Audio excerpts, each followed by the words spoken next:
ಊರದೇವರ ಮಾಡಬೇಕು, ಗಂಗದೇವರ ನಿಲ್ಲಿಸಬೇಕು, ಗಂಡ ದೀಪಗಳು ಉರಿಯಬೇಕು, ಘಂಟೆನಾದ ಕೇಳಬೇಕು, ಊರದೇವರ ಮಾಡಬೇಕಣ್ಣ. ನಿವಾರಿಸಲಾಗದ ಕಾಯಿಲೆಯನ್ನು ನಿವಾರಿಸಿದ್ದಾರೆ. ಸಿನಿಮಾ ಏನಂದ್ರೆ ಅವ್ರನ್ನ ಕರ್ಕೊಂಡೋದ್ರಲ್ಲಿಗೆ ಘಟ್ಟಳಿಗೆ ನೋಡಿದ್ರು. ಈ ಹೊತ್ತು ನಾನು ಒಂದು ಸಾಕ್ಷಾತ್ಕಾರ ಆಗಿರೋ ಆ ಜೀವಾತ್ಮನನ್ನು ನಾನು ನೋಡ್ತಾ ಇದ್ದೇನೆ. ಅದರ ಅನೇಕ ಕೀರ್ತನೆಗಳು, ಸುಮಾರು 100 ಕೀರ್ತನೆಗಳನ್ನು ಮಾಡಿದ್ದಾರೆ. ಹಿಂದಿನ ಜನ್ಮದಲ್ಲಿ ನಾನು ಕನಕದಾಸನಾಗಿದ್ದೆ.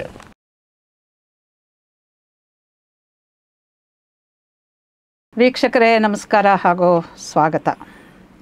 ಇವತ್ತು ಲೀಲಾಜಾಲ ಸ್ಟುಡಿಯೋಗೆ ಮತ್ತೊಮ್ಮೆ ವಾಗ್ಮಿಗಳು, ಪಂಡಿತರು, ವಿಶೇಷವಾಗಿ ವ್ಯಾಖ್ಯಾನ ಪಂಡಿತರು ಆಗಿರುವಂತಹ ಡಾಕ್ಟರ್ ಎನ್ ರಾಮಶೇಷನ್ ಅವರು ಬಂದಿದ್ದಾರೆ. ಮತ್ತೆ ಇವರ ಹಿಂದಿನ ಸಂಚಿಕೆಯನ್ನು ಕೇಳಿ ಬಹಳ ಜನ ಮೆಚ್ಚಿಕೊಂಡಿದ್ದಾರೆ. ಅವರ ವಾಗ್ವೈಖರಿಯನ್ನು, ಅವರ ಆಳವಾದಂತಹ ಪಾಂಡಿತ್ಯವನ್ನು ಕೂಡ ಬಹಳ ಜನ ಪ್ರಶಂಸೆ ಮಾಡಿದ್ದಾರೆ. ಇವತ್ತು ಡಾಕ್ಟರ್ ರಾಮಶೇಷನ್ ಅವರು ಮತ್ತೊಂದು ವಿಚಾರದ ಬಗ್ಗೆ ಮಾತಾಡೋದಕ್ಕೆ ಬಂದಿದ್ದಾರೆ. ರಾಮಶೇಷನ್ ಅವರ ಪರಿಚಯ ನಿಮಗೆ ಹಿಂದೆ ನಾನು ಮಾಡಿಕೊಟ್ಟಿದ್ದೆ. ಈಗ ಮತ್ತೊಮ್ಮೆ ಜ್ಞಾಪಿಸ್ತೀನಿ ತುಂಬ ಸಂಕ್ಷಿಪ್ತವಾಗಿ. ಅವರು LIC ಅಂದರೆ ಈ ಪಾಲಿಸಿಗಳು ಮಾಡಿಸ್ತೀವಲ್ಲ, ಯೋಗಕ್ಷೇಮಂ ವಹಾಮ್ಯಹಂ ಅಂತ ಯಾವುದರ ಘೋಷವಾಕ್ಯ ಇದೆ, ಅಲ್ಲಿ ಕೆಲಸ ಮಾಡಿದವರು, ಅಧಿಕಾರಿಗಳಾಗಿದ್ದವರು. ಆದರೆ ಅವರ ಆಸಕ್ತಿಯ ಕ್ಷೇತ್ರಗಳು ಎಷ್ಟು ಅಂತ, ಅವರು ಶಾಸನಶಾಸ್ತ್ರವನ್ನು ಚೆನ್ನಾಗಿ ಬಲ್ಲವರು, ಕನ್ನಡ ಸಾಹಿತ್ಯ, ಇತಿಹಾಸ, ಅದರಲ್ಲೂ ಕೂಡ ದಾಸ ಸಾಹಿತ್ಯದಲ್ಲೂ ಕೂಡ ಕನಕದಾಸ ಸಾಹಿತ್ಯ, ಇದೆಲ್ಲದರ ಜೊತೆಗೆ ತಮಿಳು ಸಾಹಿತ್ಯ, ಇದೆಲ್ಲವನ್ನು ಕೂಡ ಚೆನ್ನಾಗಿ ಅರಗಿಸ್ಕೊಂಡಿರೋವಂಥವರು. ಕನ್ನಡ, ಸಂಸ್ಕೃತ, ತಮಿಳು, ಇಂಗ್ಲೀಷು, ಇನ್ನೂ ಅನೇಕ ಭಾಷೆಗಳನ್ನು ಬಲ್ಲಂತಹ ದೊಡ್ಡ ವಿದ್ವಾಂಸರು. ಅವರು ಇವತ್ತು ತುಂಬ ಅಪರೂಪದ ಒಂದು ವಿಚಾರದ ಬಗ್ಗೆ ಮಾತಾಡ್ತಾ ಇದ್ದಾರೆ. ಯಾರದು ಏನು ವಿಷಯ ಅಂತ ಹೇಳಿದ್ರೆ, ಈಗ ನೋಡಿ, ನಮ್ಮ ಈ ಸನಾತನ ಧರ್ಮಕ್ಕೆ ಭದ್ರ ಬುನಾದಿಯಾಗಿರುವಂಥದ್ದು ಈ ಅಧ್ಯಾತ್ಮ ಸತ್ವ. ಸನಾತನ ಧರ್ಮವನ್ನು ಎತ್ತಿ ಹಿಡಿದಿರೋರು ಯಾರಪ್ಪ ಅಂತ ಹೇಳಿದ್ರೆ, ಅವತ್ತಿನಿಂದ ಇವತ್ತಿನವರೆಗೆ ಸಹಸ್ರಾರು ವರ್ಷಗಳಿಂದ ಈ ಅನುಭಾವಿಗಳು, ಯೋಗಿಗಳು, ಅವಧೂತರು, ಇಂಥ ಪುಣ್ಯಾತ್ಮರು, ಮಹಾತ್ಮರು, ಇವರು ಬೇಕಾದಷ್ಟು ಜನ ಇದ್ದಾರೆ ನಮ್ಮಲ್ಲಿ. ಬಹುಶಃ ಅವರ ಒಂದು ಗುಪ್ತವಾದಂತಹ ಆಶೀರ್ವಾದದಿಂದಲೇ ಈ ಸನಾತನ ಧರ್ಮ ಎಷ್ಟೇ ಆಕ್ರಮಣಕ್ಕೆ ಒಳಗಾದರೂ ಕೂಡ ಇನ್ನೂ ಬದುಕಿದೆ. ನಮಗೆಲ್ಲರಿಗೂ ಕೂಡ ಅದರ ಅಮೃತದ ಸವಿಯನ್ನು ಉಣಿಸ್ತಾ ಇದೆ. ಅಂಥ ಪುಣ್ಯಾತ್ಮರೊಬ್ಬರು ಕೋಲಾರ ಜಿಲ್ಲೆಯ ಶ್ರೀನಿವಾಸಪುರದ ಒಬ್ಬರು ಆಂಜನಪ್ಪ ಸ್ವಾಮಿಗಳು ಅಂತ. ಈ ಸ್ವಾಮಿಗಳು ಅಂತ ಹಿಂದೆ ಅವರು ಮುಕುಂದೂರು ಸ್ವಾಮಿಗಳ ಬಗ್ಗೆನೂ ಕೂಡ ಮಾತಾಡಿದರು ಸ್ವಲ್ಪ. ಈ ಸ್ವಾಮಿಗಳದ್ದೆಲ್ಲ ಒಂದು ವಿಶೇಷ ಏನಂತ ಹೇಳಿದ್ರೆ, ಇವರೆಲ್ಲ ದೊಡ್ಡ ದೊಡ್ಡ ಪುಸ್ತಕ ಓದ್ದವರಲ್ಲ. ಅವರನ್ನು ನೀವು ಚೆನ್ನಾಗಿ ಓದಿರೋರು, ಬರೆದಿರೋರು ಅಂತ ಹೇಳೋದಕ್ಕಾಗೋದೇ ಇಲ್ಲ. ಆದರೆ ಅವರ ಅರಿವಿನ ಮಟ್ಟ ಮಾತ್ರ ಬಹಳ ದೊಡ್ಡದಾಗಿರುವಂಥದ್ದು. ನಮ್ಮ ದೇಶದಲ್ಲಿ ದರ್ಶನ ಅಂತ ಹೇಳಿದ್ರೆ, ತತ್ವ ಅಂತ ಹೇಳಿದ್ರೆ, ಅದು ಅನುಭವಕ್ಕೆ ಬಂದಿದ್ದವರನ್ನು ಮಾತ್ರ ನಾವು ಹೇಳ್ತೀವಿ. ಆ ರೀತಿ ತಮ್ಮ ಅನುಭವಕ್ಕೆ ಈ ತತ್ವಗಳನ್ನು, ಅಧ್ಯಾತ್ಮ ಸಿದ್ಧಿಯನ್ನು ತಗೊಂಡಂತಹ ಮಹಾಪುರುಷರು ಇವರು. ಅಂಥವರು ನಮ್ಮ ಆಂಜನಪ್ಪ ಸ್ವಾಮಿಗಳು. ಅವರನ್ನು ಪರಮಹಂಸ ಆಂಜನಪ್ಪ ಸ್ವಾಮಿಗಳು ಅಂತ ಬಹಳ ಗೌರವದಿಂದ ಕರೀತಾ ಇದ್ದಾರೆ. ಅಂಥವ್ರ ಬಗ್ಗೆ ಮಾತಾಡ್ತೀನಿ ಅಂತ ಇವತ್ತು ರಾಮಶೇಷನ್ ಅವರು ಬಂದಿದ್ದಾರೆ. ಈ ಆಂಜನಪ್ಪ ಸ್ವಾಮಿಗಳು ಅನೇಕ ತತ್ವಪದಗಳನ್ನೆಲ್ಲ ಬರೆದಿದ್ದಾರೆ. ಅದನ್ನೆಲ್ಲ ನಾವು ರೇಡಿಯೋದಲ್ಲಿ ಬೇರೆ ಬೇರೆ ಕಡೆಗಳಲ್ಲಿ ಕೇಳಿರ್ಬೋದು. ನಮ್ಮ ಕರ್ನಾಟಕದ ಕೋಲಾರ ಜಿಲ್ಲೆಯ ಮತ್ತೊಬ್ಬ ದೊಡ್ಡ ಕಾಲಜ್ಞಾನಿ ಅಂತ ಹೇಳಿದ್ರೆ ಯೋಗಿ ನಾರಾಯಣ ಸ್ವಾಮಿಗಳು. ಅವರ ಹಾಗೇ ಇವರು ಕೂಡ ಅದೇ ಕೋಲಾರ ಜಿಲ್ಲೆ ಚಿನ್ನದ ಗಣಿಗೆ ಹೇಗೆ ವಿಖ್ಯಾತವಾಗಿತ್ತೋ ಅದೇ ರೀತಿ ಇಂಥ ಪುಣ್ಯ ಪುರುಷರಿಗೂ ಕೂಡ ಖ್ಯಾತವಾಗಿರುವಂಥದ್ದು. ಇವತ್ತು ಯೋಗಿಗಳಾದಂತಹ, ಪರಮಹಂಸರಾದಂತಹ, ಅವಧೂತರು ಅಂತ ಅನ್ನಿಸ್ಕೊಂಡಂತಹ ಅನೇಕ ಕೃತಿಗಳನ್ನು ರಚನೆ ಮಾಡಿರುವಂತಹ, ನಮಗೆಲ್ಲರಿಗೂ ಕೂಡ ತತ್ವಜ್ಞಾನದ ದರ್ಶನವನ್ನು ಮಾಡಿಸಿರುವಂತಹ ಆಂಜನಪ್ಪ ಸ್ವಾಮಿಗಳನ್ನು ಕುರಿತು ಡಾಕ್ಟರ್ ರಾಮಶೇಷನ್ ಅವರು ಮಾತಾಡೋಕ್ಕೆ ಬಂದಿದ್ದಾರೆ. ಅವರಿಗೆ ಸ್ವಾಗತವನ್ನು ಹೇಳೋಣ. ಸ್ವಾಗತ ಲೀಲಾಜಾಲ ಸ್ಟುಡಿಯೋಗೆ. ನಮಸ್ಕಾರ ಮೇಡಮ್. ತಾವು ಇನ್ನೊಂದು ಅವಕಾಶವನ್ನು ನಿಮ್ಮ ಗುರು ಸನ್ನಿಧ್ಯದಲ್ಲಿ ಕೊಟ್ಟಿದ್ದೀರಿ ಒಂದೆರಡು ಮಾತಾಡುವಂಥ. ಈ ಸರ್ತಿ ನಾನು ಆರಿಸ್ಕೊಂಡಿರೋ ವ್ಯಕ್ತಿ ಮಹಾನ್ ಭಾವರು. ಅವರನ್ನು ನಾನು ಕಾಣೋದಕ್ಕೆ ಸಾಧ್ಯ ಆಗದೇ ಇದ್ದರು. ಅವರ ಆಪ್ತ ಶಿಷ್ಯರಿಬ್ಬರು, ಒಬ್ಬರು DSP ಆಗಿ ಆಮೇಲೆ DIGನೂ ಆದರು, ರೇವಣ್ಣ ಅಂತ ಈಗ ಇದ್ದಾರೆ ಅಂತ ಅಂದ್ಕೊಂಡಿದ್ದೇನೆ. ಗಾಂಧಿನಗರದಲ್ಲಿ ಅವರು ನೋಡಿದ್ದೆ 1970ನೇ ಇಸ್ವಿಯಲ್ಲಿ, ಅಂದರೆ 54 ವರ್ಷದ ಕೆಳಗೆ. ಆನಂತರ ಭೈರಾರೆಡ್ಡಿ ಅಂತ ಒಬ್ಬರು. ಇಬ್ಬರನ್ನ ಹೆಸರನ್ನ ಹೇಳಿದ್ದಕ್ಕೆ ಕಾರಣ ಯಾವ ವ್ಯಕ್ತಿಯ ಬಗ್ಗೆ ನಾನೊಂದೆರಡು ಮಾತು ಇವಾಗ ಆಡಬೇಕು ಅಂತ ಅಂದ್ಕೊಂಡಿದ್ದೇನೋ ಅವರಿಗೆ ಆತ್ಮೀಯರಾಗಿದ್ದುಕೊಂಡು, ನಾವು ಇಂಗ್ಲೀಷ್ನಲ್ಲಿ ಇಲ್ಲಿಟ್ರೇಟ್ ಅಂತ ಒಂದು ಹೇಳಿಬಿಡ್ತೇವೆ, ಅನಕ್ಷರಸ್ಥರು ಅಂತ. ಅನಕ್ಷರಸ್ಥರು ಅನ್ನೋ ಹೆಸರಿಗೆ ಇರ್ಬೋದು, ಆದರೆ ಅರಿವು ತುಂಬ ಇದ್ದಂಥ ಆತ್ಮಜ್ಞಾನ ಉಳ್ಳಂಥ ವ್ಯಕ್ತಿ ಮಹಾನ್ ಭಾವರು ಆಂಜನಪ್ಪ ಸ್ವಾಮಿಗಳು ಅಂತ. ಅವರು ಆಂಜನೇಯನ ಸಾಕ್ಷಾತ್ಕಾರ ಆಗಿತ್ತು ಅಂದರೆ ನೀವು ನಂಬ್ತಿರೋ ಬಿಡ್ತಿರೋ. ಈಗಿನ ಕಾಲದಲ್ಲಿ ಅದು ಸಾಧ್ಯವೇ? 1869 ಅವರು ಜನನ ಆಂಜನಪ್ಪ ಸ್ವಾಮಿಗಳದ್ದು. 1971 ಮಾರ್ಚ್ ಏಪ್ರಿಲಲ್ಲಿ ಅವರು ಮಹಾಸಮಾಧಿ. 103 ವರ್ಷ ಇದ್ದರು. 103 ವರ್ಷ ಇದ್ದದ್ದು ಸರಿ, ಆದರೆ ಆ ವ್ಯಕ್ತಿ ತನ್ನ ಒಂದು ಇಡೀ ಬೆಳವಣಿಗೆಯನ್ನು ತಾನಾಗೇ ಪರಮಾತ್ಮನ ಕೃಪೆಯಿಂದ ನಾನು ಮಾಡಿಕೊಂಡೆ ಅಂತ ಹೇಳ್ತಾರೆ. ಅವರು ತೆಲುಗು ಅವರ ಮನೆ ಭಾಷೆ, ತಾಯಿ ಮಾತೃಭಾಷೆ. ಕೋಲಾರಲ್ಲೆಲ್ಲ ಆ ಕಡೆ ಚಿಕ್ಕಬಳ್ಳಾಪುರ ತಮಗೆ ಗೊತ್ತಿದೆ, ಚಿಕ್ಕಬಳ್ಳಾಪುರ, ದೊಡ್ಡಬಳ್ಳಾಪುರ, ಬಿದರಾಶ್ವತ ಎಲ್ಲ ತೆಲುಗು ಸ್ವಲ್ಪ ಇದೆ. ಅದರಿಂದ ಬಾಗೇಪಲ್ಲಿ ಇವೆಲ್ಲ ತೆಲುಗಿನೇ. ಇವರು ಶ್ರೀನಿವಾಸಪುರ ತಾಲೂಕು ಹೋಳೂರು ಹೋಬಳಿ ಘಟ್ಟಹಳ್ಳಿ ಗ್ರಾಮ ಅಂತ. ಅಲ್ಲೇ ಆಂಜನೇಯ ಸ್ವಾಮಿ. ಈಗಲೂ ಘಟ್ಟಹಳ್ಳಿಗೆ ಹೋದರೆ ತಾವು ಕ್ಷೇತ್ರ ಬಹಳ ಚೆನ್ನಾಗಾಗಿದೆ ಈಗ. ಆವಾಗಿನ ಕಾಲದಲ್ಲಿ 60 ವರ್ಷದ ಕೆಳಗೆ ಏನಾಗಿತ್ತು ಹಾಗಲ್ಲ, ಈಗ ತುಂಬ ಚೆನ್ನಾಗಾಗಿದೆ. ಅವರಲ್ಲಿ ಇದ್ದು ಕ್ಷೇತ್ರ ಅದನ್ನೇ ಅವರ ಕಾರ್ಯಕ್ಷೇತ್ರ ಮಾಡಿಕೊಂಡು ಇನ್ನೆಲ್ಲೂ ಹೆಚ್ಚಿಗೆ ಅವರು ಓಡಾಡಲೆ ಅಂದರೆ ಕರ್ಕೊಂಬರೋರು. ಅವರ ಡಿಸೈಪಲ್ಸು ಬೆಂಗಳೂರಿಗೆ ಕರ್ಕೊಂಡು ಬಂದಿದ್ದಾರೆ. ಯಾವುದೋ ನೀವು ನಂಬೋದು ಬಿಡ್ಬೋದು, ಕೆಲವು ಒಳ್ಳೆ ಕೆಲಸ ಆಗೋದನ್ನು ಮಾಡಿದ್ದಾರೆ ಅವ್ರ ಕೈಲಿ. ಯಾವುದೋ ಒಂದು ನಿವಾರಿಸಲಾಗದ ಕಾಯಿಲೆಯನ್ನು ನಿವಾರಿಸಿದ್ದಾರೆ. ಅಂಥದ್ದೆಲ್ಲ ಮಾಡಿದ್ದಾರೆ ಅವರು. ಅದು ಬೇಡಿಕೊಂಡು ಅವ್ರನ್ನ ಮಾಡಿ ದಯವಿಟ್ಟು ಹೀಗಾಗಬೇಕಲ್ಲ ಅವಳು. ಅದು ಏನಿಲ್ಲ, ಔಷಧಿ ಆ ಥರದ್ದೇನಿಲ್ಲ. ಆಂಜನೇಯ ಏನು ಒಳ್ಳೇದು ಮಾಡಿ, ಭಕ್ತ ರಕ್ಷಣ ಆಂಜನೇಯ ಭಕ್ತ ಕೋಟಿ ಜನರ ರಕ್ಷಿಸಯ್ಯ ಅಂತ ಇಷ್ಟೇ ಅವ್ರು ಹೇಳ್ತಾ ಇದ್ದು. ಭಕ್ತ ರಕ್ಷಣ ಆಂಜನೇಯ ಭಕ್ತ ಕೋಟಿ ಜನರ ರಕ್ಷಿಸಯ್ಯ. ಬಡತನ, ತೀವ್ರವಾದ ಬಡತನದಲ್ಲಿ ಚಿಕ್ಕ ವಯಸ್ಸಲ್ಲಿ ಬೆಳೆದದ್ದು ಗವಿಯಪ್ಪ ಕಾಳಮ್ಮ ಅಂತ ಆ ವ್ಯಕ್ತಿಯ ತಂದೆ ತಾಯಿ ಇದ್ದಂಥ ಜಾಗ. ಅಚ್ಚುಕಟ್ಟಾಗಿ 1869, 1971 Bhavan's journal 1977ರಲ್ಲಿ professor ನಂಜುಂಡಶಾಸ್ತ್ರಿಯವರು, English professor ನಂಜುಂಡಶಾಸ್ತ್ರಿಯವರು ಒಂದು ಒಳ್ಳೆಯ ಲೇಖನ ಬರೆದಿದ್ದಾರೆ. ಅದರಿಂದ ಅನೇಕರಿಗೆ ಆಂಜನಪ್ಪ ಸ್ವಾಮಿಗಳ ಬಗ್ಗೆ ಗೊತ್ತಾಯಿತು. ಒಂದು ಫೋಟೋನೂ ಬಂದಿದೆ ಅದರೊಳಗೆ. ತುಂಬ ಇದರಲ್ಲಿ ನೀವು ಕೆಲವು ಫೋಟೋಗಳು ನೋಡಿಬಿಟ್ರೆ ಅನುಭವ ವೇದಾಂತ ರತ್ನಾವಳಿಯಲ್ಲಿ ಅದು ಎಷ್ಟರ ಮಟ್ಟಿಗೆ innocent face and self realisation ಆಗಿರ್ತಕ್ಕಂಥ ಚಿನ್ಮಯಾನಂದರು ಬಂದವ್ರನ್ನ ನೋಡಿದ್ರು. ಇಲ್ಲಿ ಗೀತಾ ಲೆಕ್ಚರ್ಸ್ ತುಂಬ ಮಾಡ್ತಾ ಇದ್ರು, ನ್ಯಾಷನಲ್ ಕಾಲೇಜ್ ಗ್ರೌಂಡ್ ಮಾಡ್ತಿದ್ರಲ್ಲ. ನಮಗೆ ಭಾರತಿ ಪುಸ್ತಕ ಸಂಪದಕ್ಕೆ ಅವರೇ ಅಧ್ಯಕ್ಷರಾಗಿ ಬಹುಮಾನ ಕೊಟ್ಟಿದ್ರು ಅವಾಗ, ಭಾಳ ಹಿಂದೆ. ಭಾರತಿ ಪುಸ್ತಕ ಸಂಪದಕ್ಕೆ ಚಿನ್ಮಯಾನಂದರನ್ನು ಅವ್ರನ್ನ ಕರ್ಕೊಂಡು ಹೋದ್ರಲ್ಲ ಈ ಘಟ್ಟಹಳ್ಳಿಗೆ. ನೋಡಿದ್ರು ಅವರು ಇವ್ರನ್ನ ನೋಡಿದ್ರು. ಆಂಜನಪ್ಪ ಸ್ವಾಮಿಗಳು ಬಹಳ ವರ್ಷಗಳಿಂದ ನೋಡಿದವ್ರು ಹಾಗೆ ಇಬ್ಬರು ಪರಸ್ಪರ ಮಾತಾಡಿದ್ರು. ಭಾಷೆ ಅಡ್ಡಿ ಬರಲಿಲ್ಲ ಅಲ್ಲಿ. ಅವರು ಪೂರ್ತಿ ತೆಲುಗು, ಹೆಚ್ಚಿಗೆ ಓದಿಲ್ಲ, ಕನ್ನಡ ಸುಮಾರಾಗಿ ಬರೋದು. ಇವರು ತಮಗೆ ಗೊತ್ತಾ ಇದೆ ಮಹಾನ್ ಅಂತಾರಾಷ್ಟ್ರೀಯ ಸಂಸ್ಕೃತ, ಇಂಗ್ಲೀಷು ಇತ್ಯಾದಿ. ಆದರೂ ನೋಡಿಬಿಟ್ಟು ಹೇಳಿಬಿಡ್ತಾರೆ ಚಿನ್ಮಯಾನಂದರು, ಈ ಹೊತ್ತು ನಾನು ಒಂದು ಸಾಕ್ಷಾತ್ಕಾರ ಆಗಿರೋ ಆ ಜೀವಾತ್ಮನನ್ನು ನಾನು ನೋಡ್ತಾ ಇದ್ದೇನೆ. ಅವನಲ್ಲಿ ದೇವ್ರನ್ನ ಕಾಣುವ ಒಂದು ಕ್ಷಣವನ್ನು ನೀವು ಅನುಗ್ರಹಿಸಿದ್ದೀರಿ ಅಂತ ರೇವಣ್ಣವ್ರಿಗೆ, ಬೈರಾರೆಡ್ಡಿ ಅವರಿಗೆ ವಂದನೆಗಳನ್ನು ಹೇಳ್ತಾರೆ ಚಿನ್ಮಯಾನಂದರು.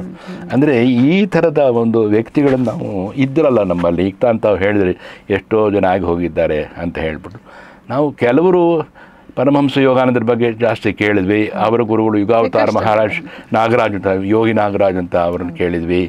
ಆಮೇಲೆ ಸ್ವಾಮಿರಾಮ ಕೇಳಿದ್ವಿ.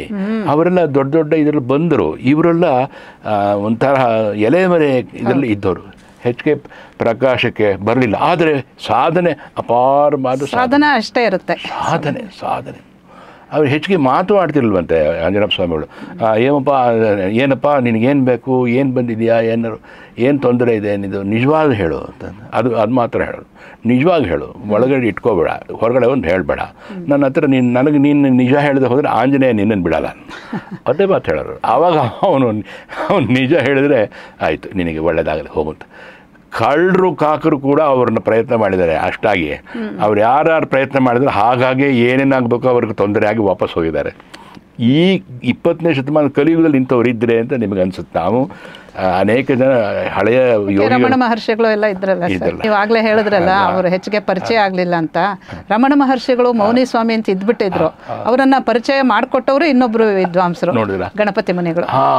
ಹಾಗೆ ಇವ್ರಿಗೂ ನನಗೆ ಆ ರಮಣ ಮಹರ್ಷಿಗಳ ಬಗ್ಗೆ ಹಾಗೆ ಓದ್ಕೊಂಡೆ ಸ್ವಲ್ಪ. ಅದು ಅವರ ವೇದಾಂತ ಅದ್ವೈತ ತುಂಬ ವೇದಾದ್ವೈತ ಮಾಡೋರು. ಆಮೇಲೆ ಅರವಿಂದರು ಜೊತೆಗೆ ಬರುವಂಥವ್ರು ಆ ಮಹಾನ್ ಭಾವರು. ಮಹಾಸಮಾಧಿ 1869 1869ರಲ್ಲಿ ಜನನಾಗಿ ಅಲ್ಲೊಂದು ಗವಿಯಪ್ಪ ಕಾಳಮ್ಮ ಅಂತ ತಂದೆ ತಾಯಿ, ಕುರುಬರ ಮನೆತನ, ಮಹಾನ್ ಕುರುಬರ ಮನೆತನ, ಏನು ಇನ್ನೋಸೆನ್ಸು ಬಂದು ಅಲ್ಲಿಂದ ಏನು ಆಗಿನ 1870-71 ತುಂಬ ದೊಡ್ಡ ಕ್ಷಾಮ ಬಂತಂತ. ಅವಾಗ ಊರೂರು ಜನವೆಲ್ಲ ಖಾಲಿ ಮಾಡಿಬಿಟ್ರಂತೆ. ಆಮೇಲೆ ಪ್ಲೇಗು ಇತ್ಯಾದಿ ತೊಂದರೆಗಳು ಬಂತಂತೆ. ಬಟ್ ಹಿರಿಯವ್ರು ಹೇಳೋರು ಹಾಗಂತ ಊರು ಬಿಟ್ಟು ಹೋಗೋದು ಎಲ್ಲ ಆಗೋಗ್ತಾ, ಗುಳೆ ಹೋಗೋದು ಅಂತ ನಮ್ಮ ಉತ್ತರ ಕರ್ನಾಟಕ ಕಡೆ ಗುಳೆ ಹೋಗೋದು ಊರು ಬಿಟ್ಟು ಹೋಗೋದು. ಹಾಗೆ ಇವರಿಬ್ಬರು ಹಾಗೆ ತಂದೆ ತಾಯಿ ಬಂದರು. ಅಲ್ಲಿ ಈ ಕಡೆ ಇಲ್ಲಿಗೆ ಬಂದಿದ್ದಾರೆ, ಘಟ್ಟಳ್ಳಿ ಹತ್ತಿರ ಶ್ರೀನಿವಾಸಪುರ ತಾಲೂಕಿಗೆ ಬಂದಿದ್ದಾರೆ. ಬ್ರಿಟಿಷರ ಬಳುವಳಿ ನಮಗೆ ಪ್ಲೇಗ್ ಇಡೀ ದೇಶದಲ್ಲೇ ಕಾಡ್ತು ಸರ್. ಈ ಚಾಪೇಕರ್ ಬ್ರದರ್ಸ್ ಅಂತ ಹೇಳ್ತೀವಲ್ಲ, ಅವರೆಲ್ಲ ಈ ಪ್ಲೇಗಿಂದಾನೇ ಇವನನ್ನ ಸ್ಯಾಂಡರ್ಸ್ ಯಾವ ದೊಡ್ಡ ಕತೆ ಅದು. ಅದು ಸ್ಯಾಂಡರ್ಸ್ ಹೊಡೆದಿದ್ದೆ ಬಾಯಿ, ಬಹಳ ತುಂಬಾ ತುಂಬಾ ಜನರನ್ನ ಕಾಡ್ಬಿಟ್ರು ಬ್ರಿಟಿಷರು. ಆಗ ಇವರು ನಾವು ರಾಮಕೃಷ್ಣರ ಪರಮಹಂಸರು, ವಿವೇಕಾನಂದರು, ಎಲ್ಲ ರಮಣ ಮಹರ್ಷಿಗಳು, ಅರವಿಂದರು, ಹೀಗೆ ಅನೇಕರನ್ನು ನಾವು ನೋಡುವಾಗ ಅವರ ಆಚರಣೆ, ಅವರ ಮನಸ್ಸು, ಅವರು ಮಾಡ್ತಾ ಇದ್ದಿದ್ದ ಮಾತು ಅದೆಲ್ಲ ಗಮನಿಸಿದರೆ ಇಟ್ ವಾಸ್ ಸೋ ಸಿಂಪಲ್, ಭಾಳ ಸರಳ, ಅಷ್ಟೇ ಗಹನ ಎರಡೂ ಇರ್ತಾಯಿತ್ತು. ಅಲ್ಲಿ ಸರಳತೆಯೂ ಇರ್ತಾಯಿತ್ತು, ಗಹನವೂ ಇರ್ತಾಯಿತ್ತು. ಇದರಿಂದಾಗಿ ನಾನು ಸ್ವಲ್ಪ ಮಟ್ಟಿಗೆ ರೇವಣ್ಣವ್ರ ಮೂಲಕ ಅಲ್ಲಿ ಹೋದೆ, ಅಲ್ಲಿ ಗೋಷ್ಠಿಗೂ ಅಟೆಂಡ್ ಮಾಡಿದೆ, ನಂಜುಂಡ ಶಾಸ್ತ್ರಿಗಳನ್ನು ಪರ್ಸನಲ್ಲಾಗಿ ಭೇಟಿ ಮಾಡಿದ್ದೆ. ಅದೇ ಹೀಗೆ ಕಾಂಗ್ರಿಗೇಷನ್, ಒಂದು ಗೋಷ್ಠಿ, ಒಂದು ಅನುಭವ ಗೋಷ್ಠಿ ನಡೀತಾ ಇತ್ತು ಅವ್ರ ಮನೆಗೆ. ಅಲ್ಲಿ ಗೋಷ್ಠಿನಲ್ಲಿ ಸುಮಾರು ರಾತ್ರಿ 12 ಗಂಟೆಗೆ ಗೋಷ್ಠಿ, ಅದು ಭಜನ್, ಒಳ್ಳೆ ಭಜನೆ ಮೇಲೆ ಆ ಭಜನೆ ಎಲ್ಲ ಆದಮೇಲೆ ನಾವು ಅವ್ರನ್ನ ಮಾತಾಡಿಸ್ಬಿಟ್ಟು ಬರ್ತಾರೆ. ಹೆಚ್ಚಿಗೆ ಮಾತಿಲ್ಲ, ರೇವಣ್ಣವರು ಬಹಳ ಕಡಿಮೆ ಮಾತು. ಪೊಲೀಸ್ ಆಫೀಸರು ಅವ್ರು ನನಗೆ ಆಂಜನೇಯ ಸ್ವಾಮಿಗಳು ಹಿಡ್ಕೋತಾರೆ, ನೀನು ನನಗೆ ಇರಬೇಕು, ನೀನು ನನಗೆ ಬೇಕು ಅಂತ. ಹಾಗೆ ವಿವೇಕಾನಂದರು ರಾಮಕೃಷ್ಣರ ಪ್ರಭಾವಕ್ಕೆ ಬಂದರು, ಹಾಗೆ ಅನ್ನೋ ಥರ ಹೇಳ್ಬೋದು. ಬಟ್ ರೇವಣ್ಣವರು ಆ್ಯಸ್ ಎ ಪೊಲೀಸ್ ಆಫೀಸರ್, ತಾವು ಹೇಳಿದಲ್ಲ ಹಾಗೆ ಪೊಲೀಸ್ ಆಫೀಸರ್ ಆಗಿ ಈ ಅನುಭವಿ ಕೈ ಸಿಗಾಕೊಂಡಿದ್ದಾರೆ ನೋಡಿ. ಅದೇ ರೀತಿ ಭೈರಾರೆಡ್ಡಿ ಅಂತ ಒಬ್ಬ ಮಹಾನ್ ಭಾವ, ಅವ ಹೆಚ್ಚಿಗೆ ಓದಿರಲಿಲ್ಲ. ಆ ಪುಣ್ಯಾತ್ಮನ ಪ್ರವೃತ್ತಿ ಬೇರೆ. ಇದು ನೀವು ಈ ಥರದವ್ರು ಇದ್ದರು ಅಂತ ನಾನು ತಾವು ಒತ್ತಿ ಹೇಳ್ತಾ ಇದ್ದೇನೆ. ಆ ಭೈರಾರೆಡ್ಡಿ ಈಗ ತಾನು ಹೇಳಿದೆ ನಾನು, అమావాస్య దినం కాదాడా, అమావాస్య కాదా చంద్రుని చూపించి లేదా ಅಂತಾರೆ ಆಂಜನೇಯ ಸ್ವಾಮಿ. ಭೈರಾರೆಡ್ಡಿ ಅಮಾವಾಸ್ಯ ದಿನ ಚಂದ್ರನ ತೋರಿಸ್ತಾರೆ ಅಂತ ತೋರಿಸಿದ್ದಾರೆ. ಅಮಾವಾಸ್ಯ ದಿನ ಚಂದ್ರನ ಅನೇಕ ಭಕ್ತರು ನೋಡಿದ್ದಾರೆ. ಅಮಾವಾಸ್ಯ ದಿನ ಚಂದ್ರ ದರ್ಶನ ಆಗಿದೆ ಅವರಿಗೆ. ಇದೇನು ಸರ್ ಇದು ಪ್ರಕೃತಿಗೆ ವಿರುದ್ಧ ಅಂದರೆ ಆಂಜನೇಯ ಸ್ವಾಮಿ ನಕ್ಬಿಟ್ಟು ಹೇಳಿದ್ರಂತೆ, ಎಲ್ಲ ಪ್ರಕೃತಿನ ಕಣೋ ಅವನ ಕಂಟ್ರೋಲ್ನಲ್ಲಿ ಇರುತ್ತೆ, ಅವನ್ನ ನಾವು ಕೇಳ್ಕೋಬೇಕಷ್ಟೇ. ಅವನು ಅದನ್ನೇ ಅದೆಷ್ಟು ಜನ ಹೇಳಿದ್ರು ನೋಡಿ. ಅದು ನಮ್ಮ ಗೀತೆ ಹೇಳ್ತಾನೆ ಅವನು, ಪರಾಪ್ರಕೃತಿ ಅಪರಾಪ್ರಕೃತಿ ಅಂತ ಹೇಳ್ತಾನೆ. ಪರಾಪ್ರಕೃತಿ ನಿನಗೆ ಕಾಣಲ್ಲ ಕಣೋ, ನನ್ನ ಕಂಟ್ರೋಲ್ ಅದು ಪೂರ್ತಿ, ಈಗಲೂ ಅವ್ನ ಕಂಟ್ರೋಲಲ್ಲೇ ಇರೋದು, ಅದು ನಮ್ಗೆ ಗೊತ್ತಾಗಲ್ಲ. ಅಪರಾಪ್ರಕೃತಿ ಕಾಣುತ್ತೆ. ಸ್ವಲ್ಪ ಹೊತ್ತಿಗೆ ನಾನು ನಿನಗೆ ಅನುಗ್ರಹ ಮಾಡಿದೆ ಆ ವಿಚಾರದಲ್ಲಿ ಅರ್ಜುನ, ಗುಡಾಕೇಶ ಅಂತ ಹೇಳ್ಬಿಟ್ಟು ಬರುತ್ತೆ ನೋಡಿ. ಆ ರೀತಿ ಆಂಜನೇಯ ಸ್ವಾಮಿಗಳು ಮಹಾನ್ ಭಾವರು ಎಲ್ಲ ಅದು he use to predict also ಕೆಲವು time, depending upon the situation prediction. ಸುಮ್ಮನೆ ಹೇಳ್ತಿಲ್ಲ, ಯಾವುದಾದ್ರು ತುಂಬ ಸೀರಿಯಸ್ ಸಿಚುಯೇಷನ್ ಇದೆ, ಅನೇಕ ಇನ್ಕ್ಯೂರಬಲ್ ಡಿಸೀಸಸ್ ಬೆಂಗಳೂರಿಗೆ ಕರ್ಕೊಂಬಂದಿದ್ದಾರೆ. ಅವ್ರನ್ನ ಬಲವಂತವಾಗಿ ಆಂಜನೇಯ ಸ್ವಾಮಿಗಳನ್ನ ಕರ್ಕೊಂಬಂದು ಅವ್ರನ್ನ ನೀವು ಫೋಟೋ ಹೇಳ್ತೀರಿ ಅಂತ ಹೇಳಿದ್ರಿ, ಪ್ರದರ್ಶನ ಆಯಿತು ಸರ್. ಅದೇ ಹೇಳ್ತೀನಿ. ಅದೇ ನೋಡಿ, ಇಲ್ಲಿ ಅನೇಕ ಅವರ ಒಂದು ತುಂಬ ಇನ್ನೋಸೆಂಟ್ ಫೇಸ್ ಅನ್ನೋದ ಇದು ನೋಡ್ಕೊಂಡು ಹೋಗಿ. ಆಮೇಲೆ ಒಳ್ಳೆ ಹಳ್ಳಿ ನೋಡಿ, ಇದು 1943ನೇ ಇಸ್ವಿನಲ್ಲಿ ಅವರಿದ್ದಂಥದ್ದು, 36ನೇ ಇಸ್ವಿದೊಂದು ಫೋಟೋ ಇದೆ. ಹೀಗೆ ಅವರು ಹೆಚ್ಚಿಗೆ ಪ್ರಚಾರ ಬಯಸ್ತವರಲ್ಲ, ಬಟ್ ಅದ್ರ ತಿಳ್ಕೊಂಡವರು ತಿಳಿವು. ಅದರಿಂದಾಗಿ ಇಂಥವ್ರ ಹತ್ರ ನಾವು ಬೇರಿ ಬಾಳ್ವೆ ಪಟ್ಟು ಸೇರಿದ ಶೀಕನಪಳ್ಳಿ ಅಂತ ಸಣ್ಣ ಊರು, ಅಲ್ಲಿಂದ ಅವರು ಶ್ರೀನಿವಾಸಪುರ ತಾಲೂಕಿಗೆ ಬಂದಿದ್ದು. ಅಲ್ಲಿಂದ ಆಮೇಲೆ ಅಲ್ಲೇ ಸೆಟ್ಲಾದರು ತಂದೆ ತಾಯಿ. ತಂದೆ ಬೇಗ ಹೋಗಿಬಿಟ್ರು, ಗವಿಯಪ್ಪ ಅಂತ ತಂದೆ ಬೇಗ ಹೋಗ್ಬಿಟ್ರು. ತಾಯಿನೇ ಆಂಜನಪ್ಪ ಸ್ವಾಮಿನ ಸಾಕಿ ಎಲ್ಲ ಮಾಡಿ. ಅವನೇನು ಮಾಡಿದ್ದ, ದನ ಕಾಯಕ್ಕೆ ಏನು ಕೆಲಸ ಮಾಡು, ಏನು ಓದಿಲ್ವಲ್ಲ, ಅಲ್ಲೊಬ್ಬ ಜಮೀನ್ದಾರನ ಹತ್ರ ದನ ಕಾಯೋ ಕೆಲಸಕ್ಕೆ ಸೇರಿಕೊಂಡ. ದನ ಕಾಯಕ್ಕೆ ಸೇರಿಕೊಂಡ್ರು. ಅವನಿಗೆ ತಾನಾಗಿ ಅದು ನೋಡಿ, ತಾನಾಗಿ ಹುಟ್ಟಿನಿಂದ ಬಂದಿದೆ ಅವನಿಗೆ ಹಾಡು ಹೇಳೋದು, ಭಜನೆಗಳನ್ನು ಭಾಗವಹಿಸೋದು, ಆಂಜನೇಯನ ವಿಶೇಷವಾಗಿ ಪ್ರೀತಿಯಿಂದ ನೋಡೋದು. ಅದು ಹೇಗೆ ಅವನಿಗೆ ಬಂತು ತಾನಾಗಿ ಗೊತ್ತಿಲ್ಲ. ಇಲಿಟ್ರೇಟ್, ಅನಕ್ಷರಸ್ಥ. ಇಷ್ಟಾಗಿ ಎಲ್ಲರೂ ನೋಡೋರು ಇವನ್ನ ನೋಡಿ, ಓಹೋ ಇವನೇನು ಸ್ವಲ್ಪ ನಮಗಿನ್ನ ಭಿನ್ನವಾಗಿದ್ದಾನೆ. ಮಕ್ಕಳುಗಳು ಕೂಡ ಅವನ ವಯಸ್ಸಿನ ಹೊರಗೆ ಹುಡುಗರು ಕೂಡ ನಮ್ಮ ಜೊತೆ ಸೇರ್ತಾ ಇಲ್ಲ.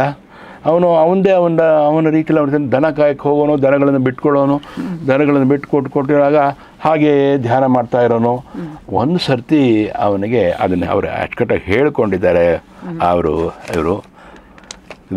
ವೇದೋತ್ತಮ ಬೋಧ ಸಂಕಾಶ ಕಾರುಣ್ಯ ಕಮಲೇಶ ಕರುಣಾ ಕಟಾಕ್ಷ ಈ ಕ್ಷಿತಿಲೋ ನೀವು ಇಂಪುಗಾ వచ్చి ಹೀಗೆ ಬಂದಿದೆಯಲ್ಲ. ಕ್ಷಿತಿ ಸಂಸ್ಕೃತ ಬಂತು, ಭೂಮಿ. ಬೋಧಿಂ ತಲಿಚಿ ಮೋದು ಮನ ನಿಲಿಚಿ ಉಪದೇಶ ಮೊದಲಿಂಚಿ ಉನಿಕಿ చూపించి ತೋರಿಸಿದೆಯಾ ಕಲಲೋನಿ ಮರ್ಮಂಬು ಕರುಣುತೋ ನೀವು.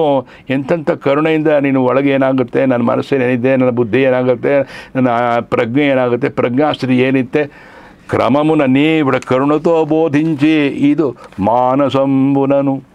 ಮಾನಸಂಬುನನು ಅವರು ಹೇಳ್ತಾ ಇದ್ದ ಆಯ್ತು ಮನಸ್ಸಿನ ಒಳಗೆ ಹೋಗ್ಬೇಕಣೋ. ನಮ್ಮ ಮುಕುಂದರ ಸ್ವಾಮಿಗಳು ಸಕೀಲ್ ಅಂತ ಹೇಳೋರು, ಹಾಗೆ ಮನಸ್ಸಿನ ಒಳಗೆ ಹೋಗ್ಬೇಕು ಅಂತ, ಚಿತ್ತಶುದ್ಧಿ ಅಂತ ಇದು. ಅದನ್ನು ಹಾಗಾಗಿ ಹೇಳೋದು. ಎಷ್ಟು ಒಳ್ಳೆ ಭಾಷೆ ಸರ್ ಇವ್ರದ್ದು, ಚಿತ್ತಶುದ್ಧಿ ಅನ್ನಲ್ವಾ. ಹಾಗೆ ಟೆಕ್ನಿಕಲ್ ಶಾಸ್ತ್ರದಲ್ಲಿ ಎಷ್ಟು ಚೆನ್ನಾಗಿ ಹೇಳ್ತಾರೆ. ಪಾದಪದ್ಮಂಬುಲನಕ್ಕೆ ಆಂಜನೇಯ ದಾಸು ನಮಸ್ಕರಿಂಚೆ ಅಂತ. ಹಾಗೆ ಆ ಒಂದು ಶೋಭಕೃತ ನಾಮ ಸಂವತ್ಸರ 11/10/1903 ಆ ಹೊತ್ತು ಅವನಿಗೆ ರಿಯಲೈಸೇಷನ್ ಸ್ವಲ್ಪ ಬಂದಕ್ಕೆ ಶುರುವಾಗುತ್ತೆ. 1869ರಿಂದ 1900 ಅಂದರೆ ಬಹುಶಃ 34 ವರ್ಷ ಆಯಿತು.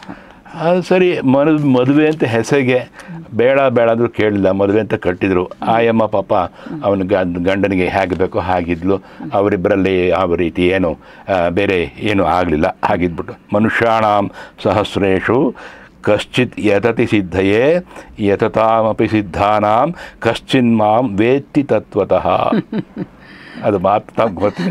1000 ಮನುಷ್ಯರಲ್ಲಿ ಯಾರೋ ಒಬ್ಬ ಸಿದ್ಧಿಗೆ ಪ್ರಯತ್ನ ಮಾಡ್ತಾನೆ.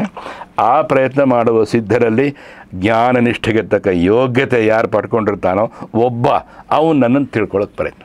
ಅದು ಅವನು ಯಾವತ್ತೋ ಹೇಳ್ಬಿಟ್ಟಿದ್ದಾನೆ. 18 ಅಕ್ಷೋಹಿಣಿ ಸೈನ್ಯ ಮಧ್ಯೆ ಹೇಳಿರೋ ಮಾತದು. ಅದರಿಂದಾಗಿ ಆವಾಗ ಅದನ್ನೇ ನಮ್ಮ ಶಂಕರದ್ದು ಒಂದು ಮಾತು ಬರುತ್ತೆ, ಜೀವನ್ಮುಕ್ತ ಆನಂದ ಲಹರಿ ಅಂತ ಶಂಕರದ್ದು ಒಂದರಲ್ಲಿ. ಪುರೇ ಪೌರಾನ್ ಪಶ್ಯನ್ ಅರ ಯುವತಿ ನಾಮ ಕೃತಿಮಿಯಾನ್ ಸುವೇಷಾನ್ ಸ್ವರ್ಣಾಲಂಕರಣ ಕಲಿತಾಂ ಚಿತ್ರಸದೃಶಾನ್ ಸ್ವಯಂ ಸಾಕ್ಷಿ ದೃಷ್ಟೇತಿ ಅಪಿ ಚ ಕಲಯಂ ಸ್ಥೈಃ ಸಹ ರಮನ್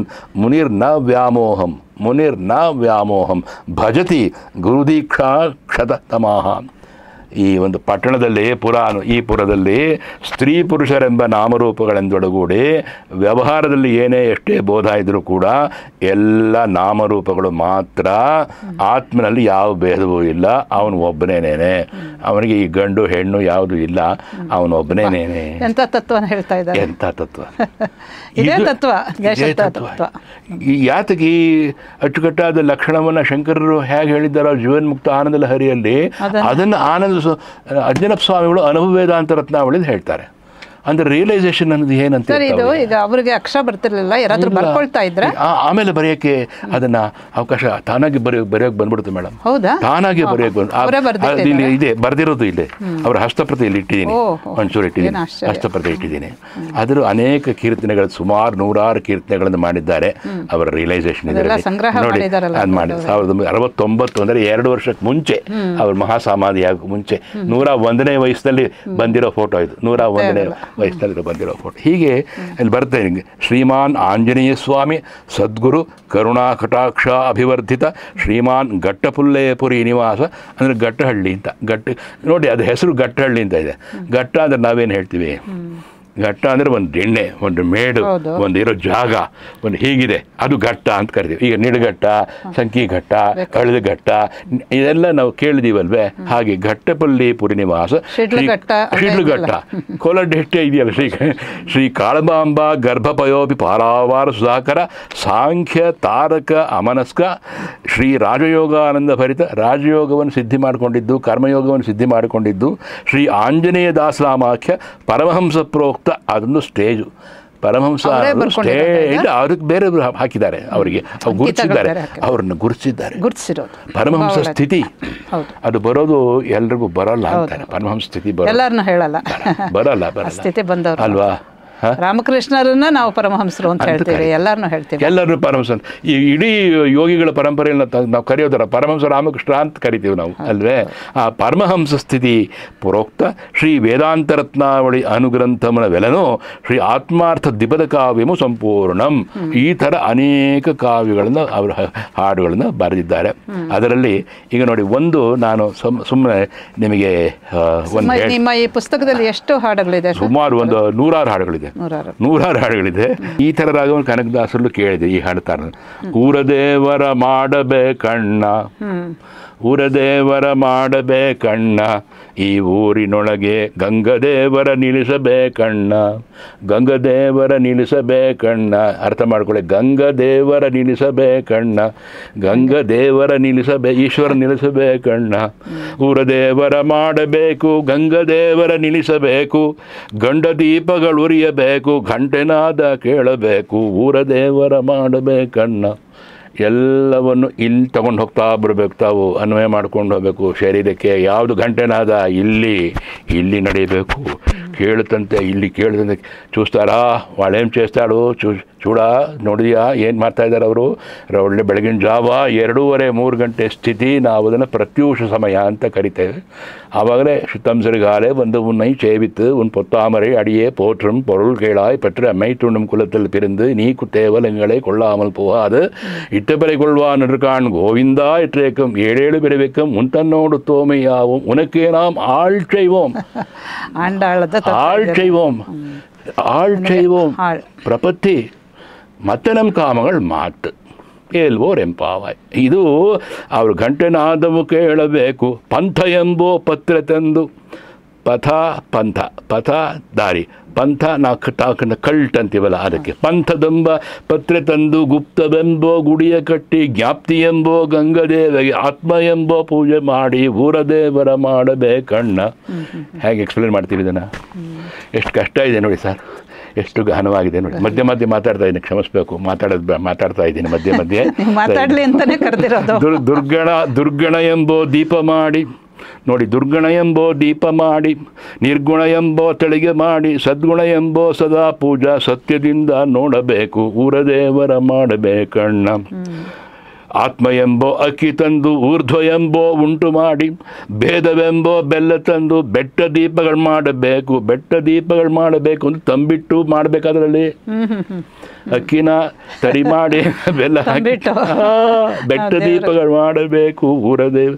ಕೋಪ ಎಂಬೋ ಕೋಣ ತಂದು ಗೋರಿಗುಂಬ ಮುಂದೆ ನಿಂದು, ಜ್ಞಾನ ಎಂಬೋ ಖಡ್ಗದಿಂದ ಅಲಿ ಅಲಿ ಅಲಿ ಅಲಿ ಬಲಿ ನರಕಬೇಕು ಊರಬೇಕನ್ನು ಮಾಡಬೇಕಣ್ಣ.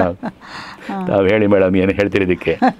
ಈ ಒಂದು ಹಾಡು ಎಷ್ಟು ದೊಡ್ಡದಾಗಿದೆ. ಕೊನೆಯಲ್ಲಿ ಆಂಜನೇಯ ಸ್ವಾಮಿ ಕರುಣಾ ಭಕ್ತಿಯಿಂದ ಗುರು ಸ್ಮರಣೆ ಭಕ್ತಿಯಿಂದ ನಿಂದು ನೋಡಿ, ಭಗವನಾಮ ಸ್ಮರಣೆ ಮಾಡಿ ಊರದೇವರ ಇಹಪರಗಳನ್ನು ಎಷ್ಟು ಚೆನ್ನಾಗಿ ಸಮನ್ವಯ ಮಾಡ್ತಾರೆ. ಅದು ನಾನು ಎಕ್ಸ್ಪೆಕ್ಟ್ ಮಾಡಿದ್ದು. ಇಹಪರಗಳನ್ನು ಹೇಗೆ ಸಮನ್ವಯ ಮಾಡ್ತಾರೆ, ತುಂಬಾ ಚೆನ್ನಾಗಿದೆ. ಇಹ ಬೇಕು, ಇಹ ಬಿಟ್ಟು ಹೋಗಕ್ಕಾಗಲ್ಲ. ಪರ ಇದ್ದೇ ಇದೆ ಅಂತ ಕಟ್ಕೊಳ್ಳೋದು ಕಷ್ಟ, ಆದರೆ ಸಮನ್ವಯ ಮಾಡಬೇಕು.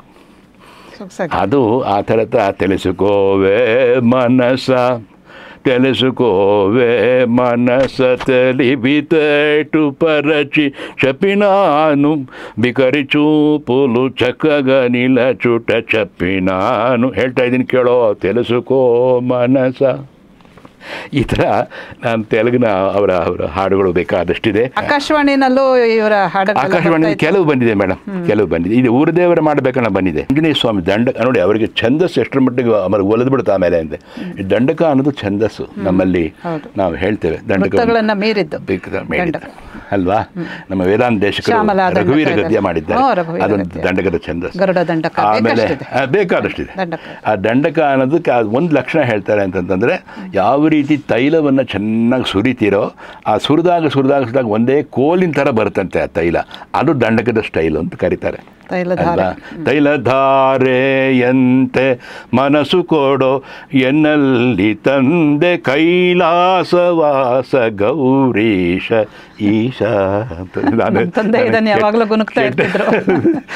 ಕೆಟ್ಟ ಧ್ವನಿ ಚೆನ್ನಾಗಿದೆ ಅಲ್ಲ, ಬಟ್ ನಾನು ಅದರಿಂದಾಗಿ ಚೆನ್ನಾಗಿದೆ, ನೀವು ಹೇಗೆ ಹೇಳಿದ್ರು ಇಷ್ಟವಾಗುತ್ತೆ.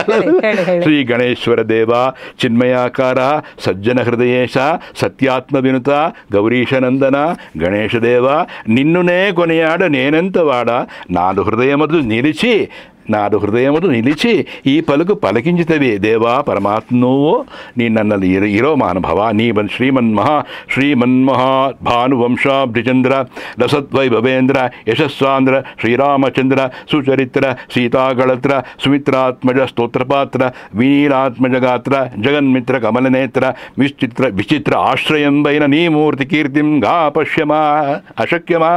ನಾನು ನೋಡೋಕ್ಕಾಗುತ್ತೆಯೇ ಏನು?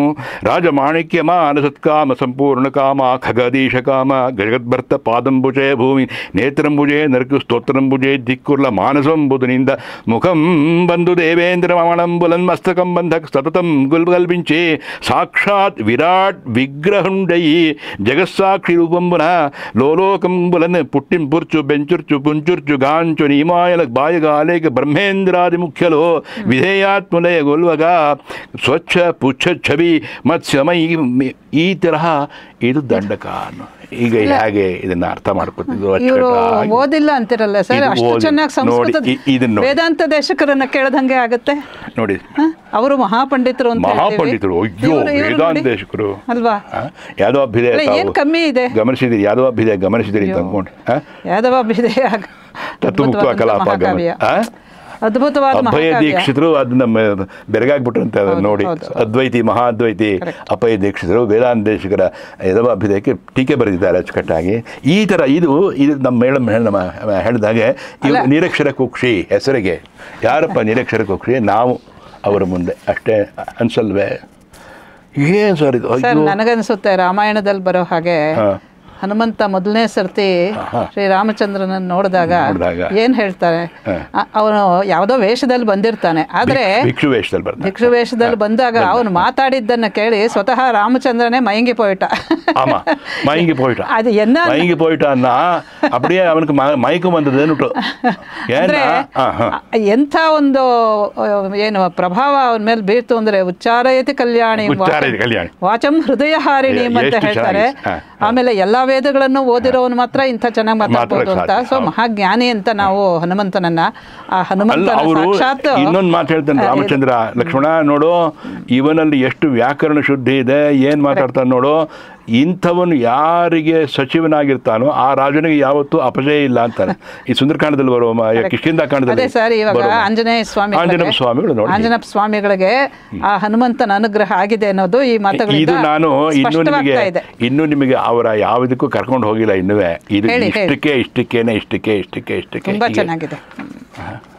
ಕೋಲು ಕೋಲನ್ನ ಕೋಲು ಕೋಲನ್ನ ಕೋಲು ಕೋಲು ಕೋಲನ್ನ ಕೋಲು ನಾ ಪಾಪ ಕರ್ಮ రాసోలెల్ల కోలు కోలన్న కోలు భద్రమైన నిద్రలోన వర్గములు కోలుపోయ నిర్గుణాత్మ జ్యోతిబగటి నిలచే మలిగేను కోలు కోలమ్మ కోలు గురుని సేవ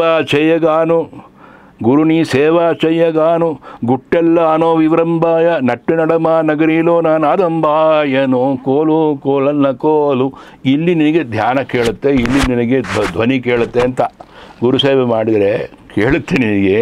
పద్మయోగంబు చేసి కమలయోగ ಅಂತ పద్మయోగంబు చేసి పన్నగాము పైకి లేపి ముదుమూటే గోని ఎమిది ఎగసిపోయెను గురుని కరుణ గురు తగున్న వివరములు తెలుసుకున్న చరణములు వ్రాసియున్న మరుగుపదము ఉన్నదన్న కోలు కోలన్న కోలే ಅಂದರೆ ಇದು ಸಣ್ಣ ಒಂದು ಒಂದು ಜಾನಪದದ ಮಟ್ಟಿನಲ್ಲಿ ಯಾವ ರೀತಿ ಗಹನವಾದ ವೇದಾಂತವನ್ನು ಜನಗಳಿಗೆ ಸಾಮಾನ್ಯರಿಗೂ ಕೂಡ ಅರ್ಥವಾಗ ಅದು ಯಾಕಂದರೆ ಲೋಕಲ್ ಲ್ಯಾಂಗ್ವೇಜ್ ಅದು ತೆಲುಗು.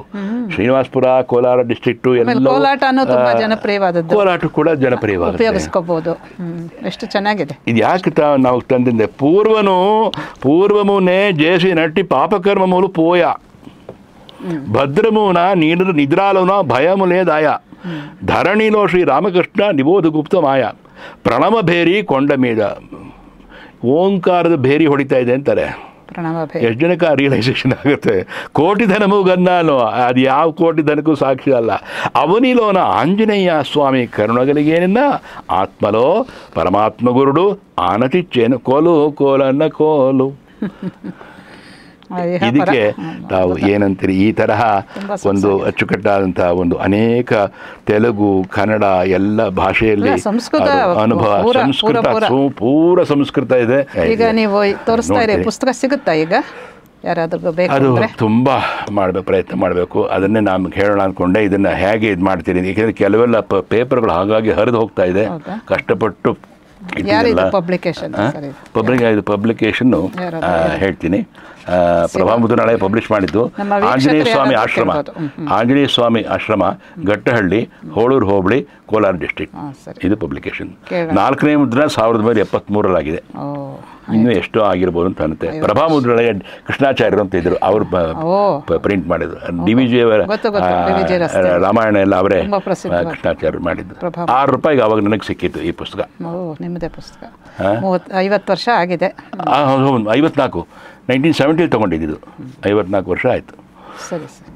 ಆದರೆ ಮನಸ್ಸಿಗೆ ಆ ವ್ಯಕ್ತಿ, ಆ ಶಕ್ತಿ, ಆ ಚೈತನ್ಯ ಹೇಗೆ ಬಂತು ಅಂತಂತ ಅದರಿಂದಾಗಿ ಆ ನಂಜುಂಡ ಶಾಸ್ತ್ರಿಗಳು ಅನೇಕ ಕಡೆ ಅಧ್ಯಾತ್ಮ ಜೀವನವನ್ನು ಕುರಿತಾಗಿ ಹೇಳ್ತಾರೆ. ಒಂದನೇದು ಕುಬ್ಜ ರೂಪದಲ್ಲಿ ಆಂಜನೇಯ ಸ್ವಾಮಿ ಅವರಿಗೆ ದರ್ಶನ ಇದ್ದದ್ದು. ಅವರು ನೀಡಿದ ಅನ್ನಮುಕಾಯಿ ಕೋರುಳುಗಳನ್ನು ಆನಂದದಿಂದ ಆಸ್ವಾದಿಸಿದ್ದು. ನಂಜುಂಡ ಶಾಸ್ತ್ರಿಗಳ ನೀವು ಹೇಳ್ತಾ ಇರೋದು ಅಲ್ಲ, ಅವರು ಬರ್ದಿರೋದು. ಅವರಿಗೆ ಹೇಗೆ ಸರ್ ಪರಿಚಯ ಆಯಿತು? ಆಂಜನೇಯ ಸ್ವಾಮಿಗಳು ಇವರು ರೇವಣ್ಣವ್ರ ಮೂಲಕ. He was an English professor. I think you have heard his name. ಬೆಂಗಳೂರಿನಲ್ಲಿ ಜಯನಗರದಲ್ಲಿದ್ದರು ನಂಜುಂಡ ಶಾಸ್ತ್ರಿಗಳು. ನಂದಾ ಟಾಕೀಸ್ ಇದೆಯಲ್ಲ, ಅದ್ರ ಆ ಕಡೆ ಒಂದು ದೊಡ್ಡ ಪಾರ್ಕ್ ಬರುತ್ತೆ.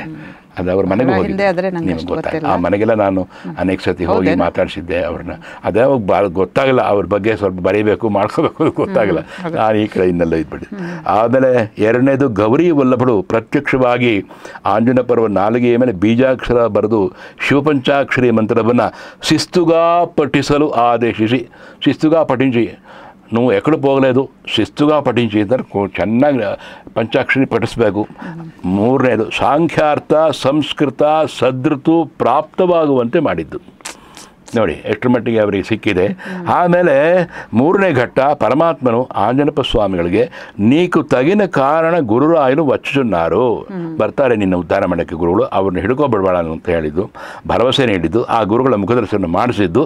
ನಾಲ್ಕನೇದು ಇದಿಗೋ ಚೂಡುಮೋ ನೀಕಿ ವಿವರಿಂಚಿದ ಇಲ್ಲೋ ಕಾರಣ ಗುರುನಿ, ಕಾರಣ ಅನ್ನೋ ಪದ ಬರುತ್ತೆ. ಕಾರಣರು ಇವೆಲ್ಲ ಇನ್ಕರ್ನೇಷನ್ ಅಂತೀವಿ ಇಂಗ್ಲೀಷ್ನಲ್ಲಿ ನಾವು. ಅವತರಿಸಿ ಬಂದವರು ಪುರುಷರು ಅಂತ, ಕಾರಣ ಪುರುಷರು ಅಂತ. ನಾವು ಆರ್ಡಿನರಿ ಇದರಲ್ಲಿ ನಮ್ಮ ಕನಕದಾಸ ಕಾರಣಿಕ, ಅವನು ಕಾರಣಿಕ ಜ್ಞಾನಿ, ಅವನು ಕನಕ. ಆ ಥರ ಅನುಗ್ರಹ. ಹಾಗೆ ಅವರ ಆಗಮನದ ಶೋಭಕೃತ ನಾಮ ಸಂವತ್ಸರಂ ಆಶ್ವಯುಜ ಬಹಳ ಪಂಚಮಿ ಬುಧವಾರಂ. ಇದು ಶೋಭಕೃತ ನಾಮ ಸಂವತ್ಸರ ಏನೇನು ಆಗ್ತಾ ಇದೆ, ಈಗ ಶೋಭಕೃತ ನಾಮ ಸಂವತ್ಸರ ಬೇರೆ ಆಗ್ತಾ ಇದೆ. ನಾಲ್ಕನೇ ಘಟ್ಟದಲ್ಲಿ ಆಂಜನೇಯ ಸ್ವಾಮಿ ತದೇಕ ಚಿತ್ತದಿಂದ ಶ್ರದ್ಧಾಭಕ್ತಿಯಿಂದ ಕಠಿಣವಾದ ಸಾಧನೆ ಮಾಡಿದ್ದು. ಏನಿಲ್ಲ, ಅಷ್ಟು ಸಾಧನೆ ಮಾಡಿದ್ದಾರೆ. ರಿಯಲೈಸೇಷನ್ ಆಯ್ತು ಅವರಿಗೆ. ಅಚ್ಚುಕಟ್ಟಾಗಿ ಆಂಜನೇಯ ಕಾಣಿಸ್ಕೊಳ್ತಾನೆ ಅವ್ರಿಗೆ. ಅದನ್ನು ಚಿತ್ರ ಕೊಟ್ಟಿದ್ದಾರೆ, ಹೇಗೆ ಕಾಣಿಸ್ಕೊಂಡ ಅಂತ ಚಿತ್ರ ಕೊಟ್ಟಿದ್ದಾರೆ. ಅದನ್ನು ಇದನ್ನು ನಾನು ನಿಮಗೆ ಕೊಡೋದಕ್ಕೆ ಕಷ್ಟವಾಗುತ್ತೆ, ಆದರೆ ಕೊಟ್ಟರು ವಾಪಸ್ ಬರಬೇಕು ಒಂದು ದೃಷ್ಟಿ. ಆದರೆ 5ನೇ ಘಟ್ಟ ನಿರಂತರ ಸಾಧನೆಯಲ್ಲಿ ನಿರಂತರ ಜಾತಕ ಪಕ್ಷಿಯಂತೆ ಶೋಭಕೃತ ನಾಮ ಸಂವತ್ಸರದ ಇದ್ದು ಕಾರಣಗುರು ರಾಮಕೃಷ್ಣಾಲಿವಾರು ಒಂದು ಗುರುಗಳು ಬಂದಾಗ ಅವ್ರನ್ನ ಹಿಡ್ಕೊಂಡು ಅವರಿಂದ ಪವನಯೋಗದ ಪೂರ್ಣ ಜ್ಞಾನವನ್ನು ಪಡೆದದ್ದು. ಪವನಯೋಗ ಅಂದರೆ ಹನುಮಾನ. ಪವನ ಯೋಗ ಅಂದರೆ ಅವನನ್ನು ಕುರಿತ ಯೋಗ. ಯಾವುದು? ಪ್ರಾಣಾಯಾಮದಲ್ಲಿ ತುಂಬ ಸಾಧನೆ ಮಾಡಿದ್ದು.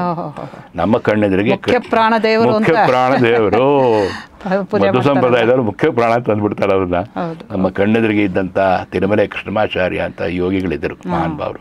ನಾಲ್ವಡಿ ಕೃಷ್ಣರಾಜ ಒಡೆಯರಿಗೆ ಯೋಗ ಹೇಳ್ಕೊಟ್ಟವರು. ಅವರು ಮಾನಸ ಸರೋವರದಲ್ಲಿ 12 ವರ್ಷ ಇದ್ದರು, ತೀರದಲ್ಲಿದ್ದು ಒಬ್ಬ ಬ್ರಹ್ಮಚಾರಿ ಹತ್ರ ಖೇಚರಿ ಪ್ರಾಣಾಯಾಮನ ಅಭ್ಯಾಸ ಮಾಡಿದರು ಕೃಷ್ಣಮಾಚಾರ್ಯರು.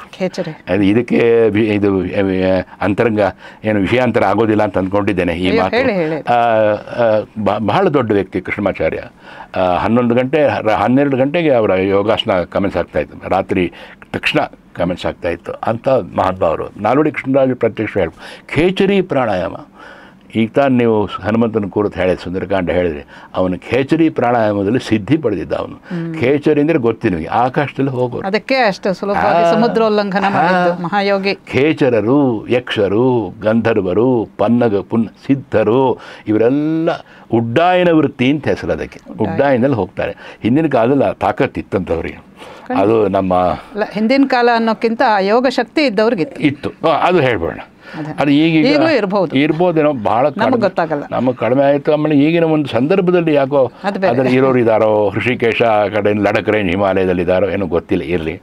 ಆವಾಗ ಒಂದು ವಿಶ್ವಾಮಿತ್ರರಿಗೆ ವಸಿಷ್ಠರು ಉಡ್ಡಾಯನದಲ್ಲೇ ಬಂದು ದರ್ಶನ ಕೊಡ್ತಾಯಿದ್ರು. ಬ್ರಹ್ಮ ಬಂದು ಉಡ್ಡಾಯನ ಅಂತ ಹೇಳ್ತಾಯಿದ್ರು, ಅವ್ರಿಗೆ ಗೈಡ್ ಮಾಡ್ತಾಯಿದ್ರು. ಅವ್ರಿಗೆ ಯಾಕೆಂದರೆ ರಾಜರ್ಷಿ ಅಂತ ಅನ್ನಿಸ್ಕೊಂಡ್ರು ಕೂಡ ನನಗೆ ಅದು ಬೇಕಿಲ್ಲ, ಬ್ರಹ್ಮರ್ಷಿ ಅಂತ. ಗಣಪತಿ ಮುನಿಗಳಿಗೆ ರಮಣ ಮಹರ್ಷಿಗಳು ಆ ರೀತಿ ದರ್ಶನ ಕೊಟ್ಟಿದ್ದು. ಅದನ್ನು ಆಸ್ಟ್ರಲ್ ಟ್ರಾವೆಲ್ ಅಂತೇನೋ ಹೇಳ್ತಾರೆ. ಉಡ್ಡಾಯನ ವೃತ್ತಿ ಅಂತ ಹೇಳ್ಬಿಟ್ಟು. ಉಡ್ಡಾಯನ ಅಂದ್ರೆ ಅದು ಅರ್ಥವೇ ಸಂಸ್ಕೃತದ ಒಂದು ಪದವೇ ಅಲ್ವಾ. ಅದರಿಂದಾಗಿ ಇವರಿಗೆ ಆಂಜನೇಯಪ್ಪ ಸ್ವಾಮಿಗಳಿಗೆ ಎಲ್ಲ ಸಿದ್ಧಿಗಳು ಕಾರ್ಯಗತ ಆಗಿದ್ದರು, ಉಪಯೋಗಿಸ್ಲಿಲ್ಲ, ಯಾವುದನ್ನು ಉಪಯೋಗಿಸ್ಲಿಲ್ಲ.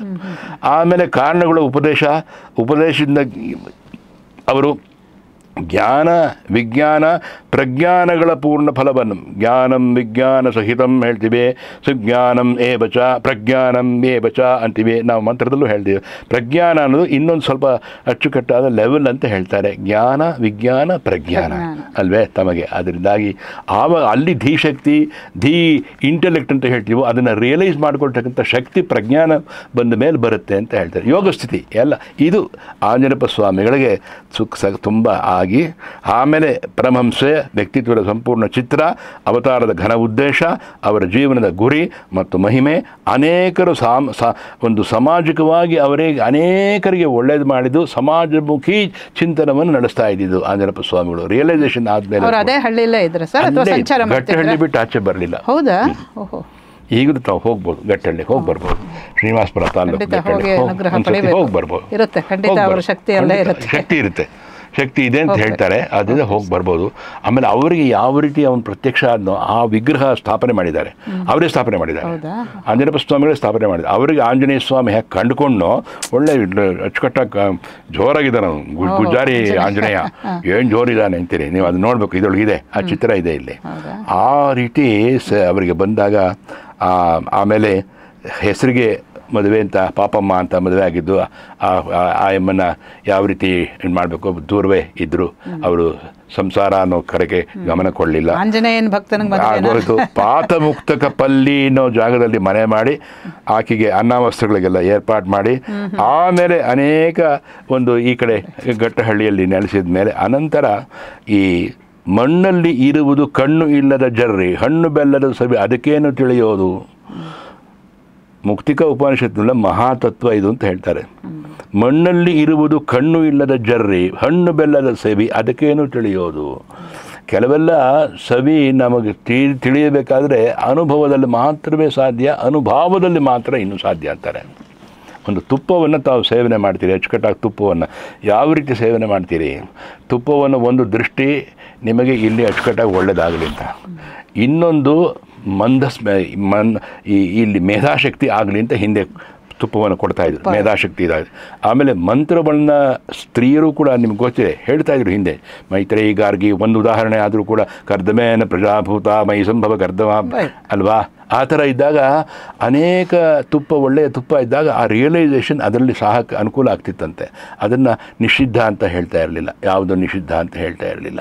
ಅದರಿಂದಾಗಿ ಒಂದು ರೀತಿಯಾಗಿ ಆ ಅಂಜನಪ್ಪ ಸ್ವಾಮಿಗಳು ಬಡವರ ಬಂಧುವಾಗಿ, ದಲಿತರ ರಕ್ಷಕರಾಗಿ, ವಿದ್ಯಾವಿನಯ ಸಂಪನ್ನರಾಗಿ, ತಾನು ಹೊರಗಡೆಯ ರೀತಿಯಲ್ಲಿ ವಿದ್ಯೆಯನ್ನು ಕಲಿಯದ ನಿರಕ್ಷರ ಕುಕ್ಷಿ ಅಂತ ಅನ್ನಿಸ್ಕೊಳ್ಳೋ ಹಾಗಿದ್ರೂ ಆಂತರಿಕವಾಗಿ ಎಲ್ಲವನ್ನೂ ಅರಿತಂಥ ಪರಮಹಂಸ ಯೋಗವನ್ನು ಪಡೆದಂಥ ಮಹಾನ್ ಅನುಭಾವಿ ಸಂತರಾಗಿ ಆಂಜನಪ್ಪನವರು ಮುಗ್ಧಜೀವಿಗಳ ಬಾಳಿಗೆ ಮಾರ್ಗದರ್ಶಿಗಳಾಗಿದ್ದರು. ಇದನ್ನು ಹೇಳ್ತಾರೆ. ಸರ್, ನಾವು ನಮ್ಮಲ್ಲಿ ವಿದ್ಯೆಯನ್ನು ಧಾರಾಳವಾಗಿ ಎರಡಾಗಿ ವಿಭಾಗಿಸ್ಕೊಂಡು ಅರ್ಥ ಮಾಡ್ಕೊಂಡಿದ್ದಾರೆ. ಪರಾವಿದ್ಯೆ, ಇವರು ಪರಾವಿದ್ಯೆಯನ್ನೇ ವಶಪಡಿಸ್ಕೊಂಡಿರೋ ಅಂಥವ್ರು, ಅವರನ್ನು ನಾವು ನಿರಕ್ಷರ ಕುಕ್ಷಿ ಅಂತೆಲ್ಲ ಹೇಳಲೇಬಾರದು. ಏನೋ ಈ ನಮ್ಮ ಬಾಹ್ಯವಾದಂಥ ದೃಷ್ಟಿಯಿಂದ ಒಂದು ಖಂಡಿತ ಲೌಕಿಕಕ್ಕೆ ಅವರನ್ನು ಹೇಳಲೇಬಾರದು. ಅವರು ಪರಾವಿದ್ಯೆಯನ್ನೇ ಬಲ್ಲವರು. ಅದರಿಂದ ತುಂಬಾ ಪೂಜಾರ್ಹರು, ನಮಸ್ಕಾರ, ದೊಡ್ಡ ಮನುಷ್ಯ. ಆ ರೀತಿ ಜನಸಾಮಾನ್ಯರ ತತ್ವೋಪದೇಶ ಮಾಡ್ತಾ ಇದ್ದಿದ್ದು ಮಾತ್ರವಲ್ಲ, ಅದರಲ್ಲಿ ತಿಳ್ಕೊಳ್ಳುವ ಅಚ್ಚುಕಟ್ಟಾದ ಆಂತರಿಕವಾದ ಒಂದು ಬೇಲದ ಹಣ್ಣನ್ನು ನೀವು ಹೇಗೆ ಅದರ ಸಿಹಿಯನ್ನು ಅಚ್ಚುಕಟ್ಟಾಗಿ ಮಾಡಿದಾಗ, ಅದೇ ರೀತಿ ಒಂದು ಆನೆ ಬೇಲದ ಹಣ್ಣನ್ನು ತಿನ್ನೋ ರೀತಿ ಬೇರೆ ಅಲ್ವಾ? ಆ ರೀತಿ ಅಂದರೆ ಸಾರವನ್ನು ತಗೋತಾ ಇದ್ರು, ಅದನ್ನು ಬಿಸಾಡ್ತಾ ಇದ್ರು. ಅಲ್ಲಿ ಆನೆ ಬೇಲ್ದಂಟು ತಿಂದಮೇಲೆ ನಿಮ್ಗೆ ಸಿಕ್ಕೋದು ಬರೀ ಸಾರ ಇಲ್ಲದೆ ಇರೋದು.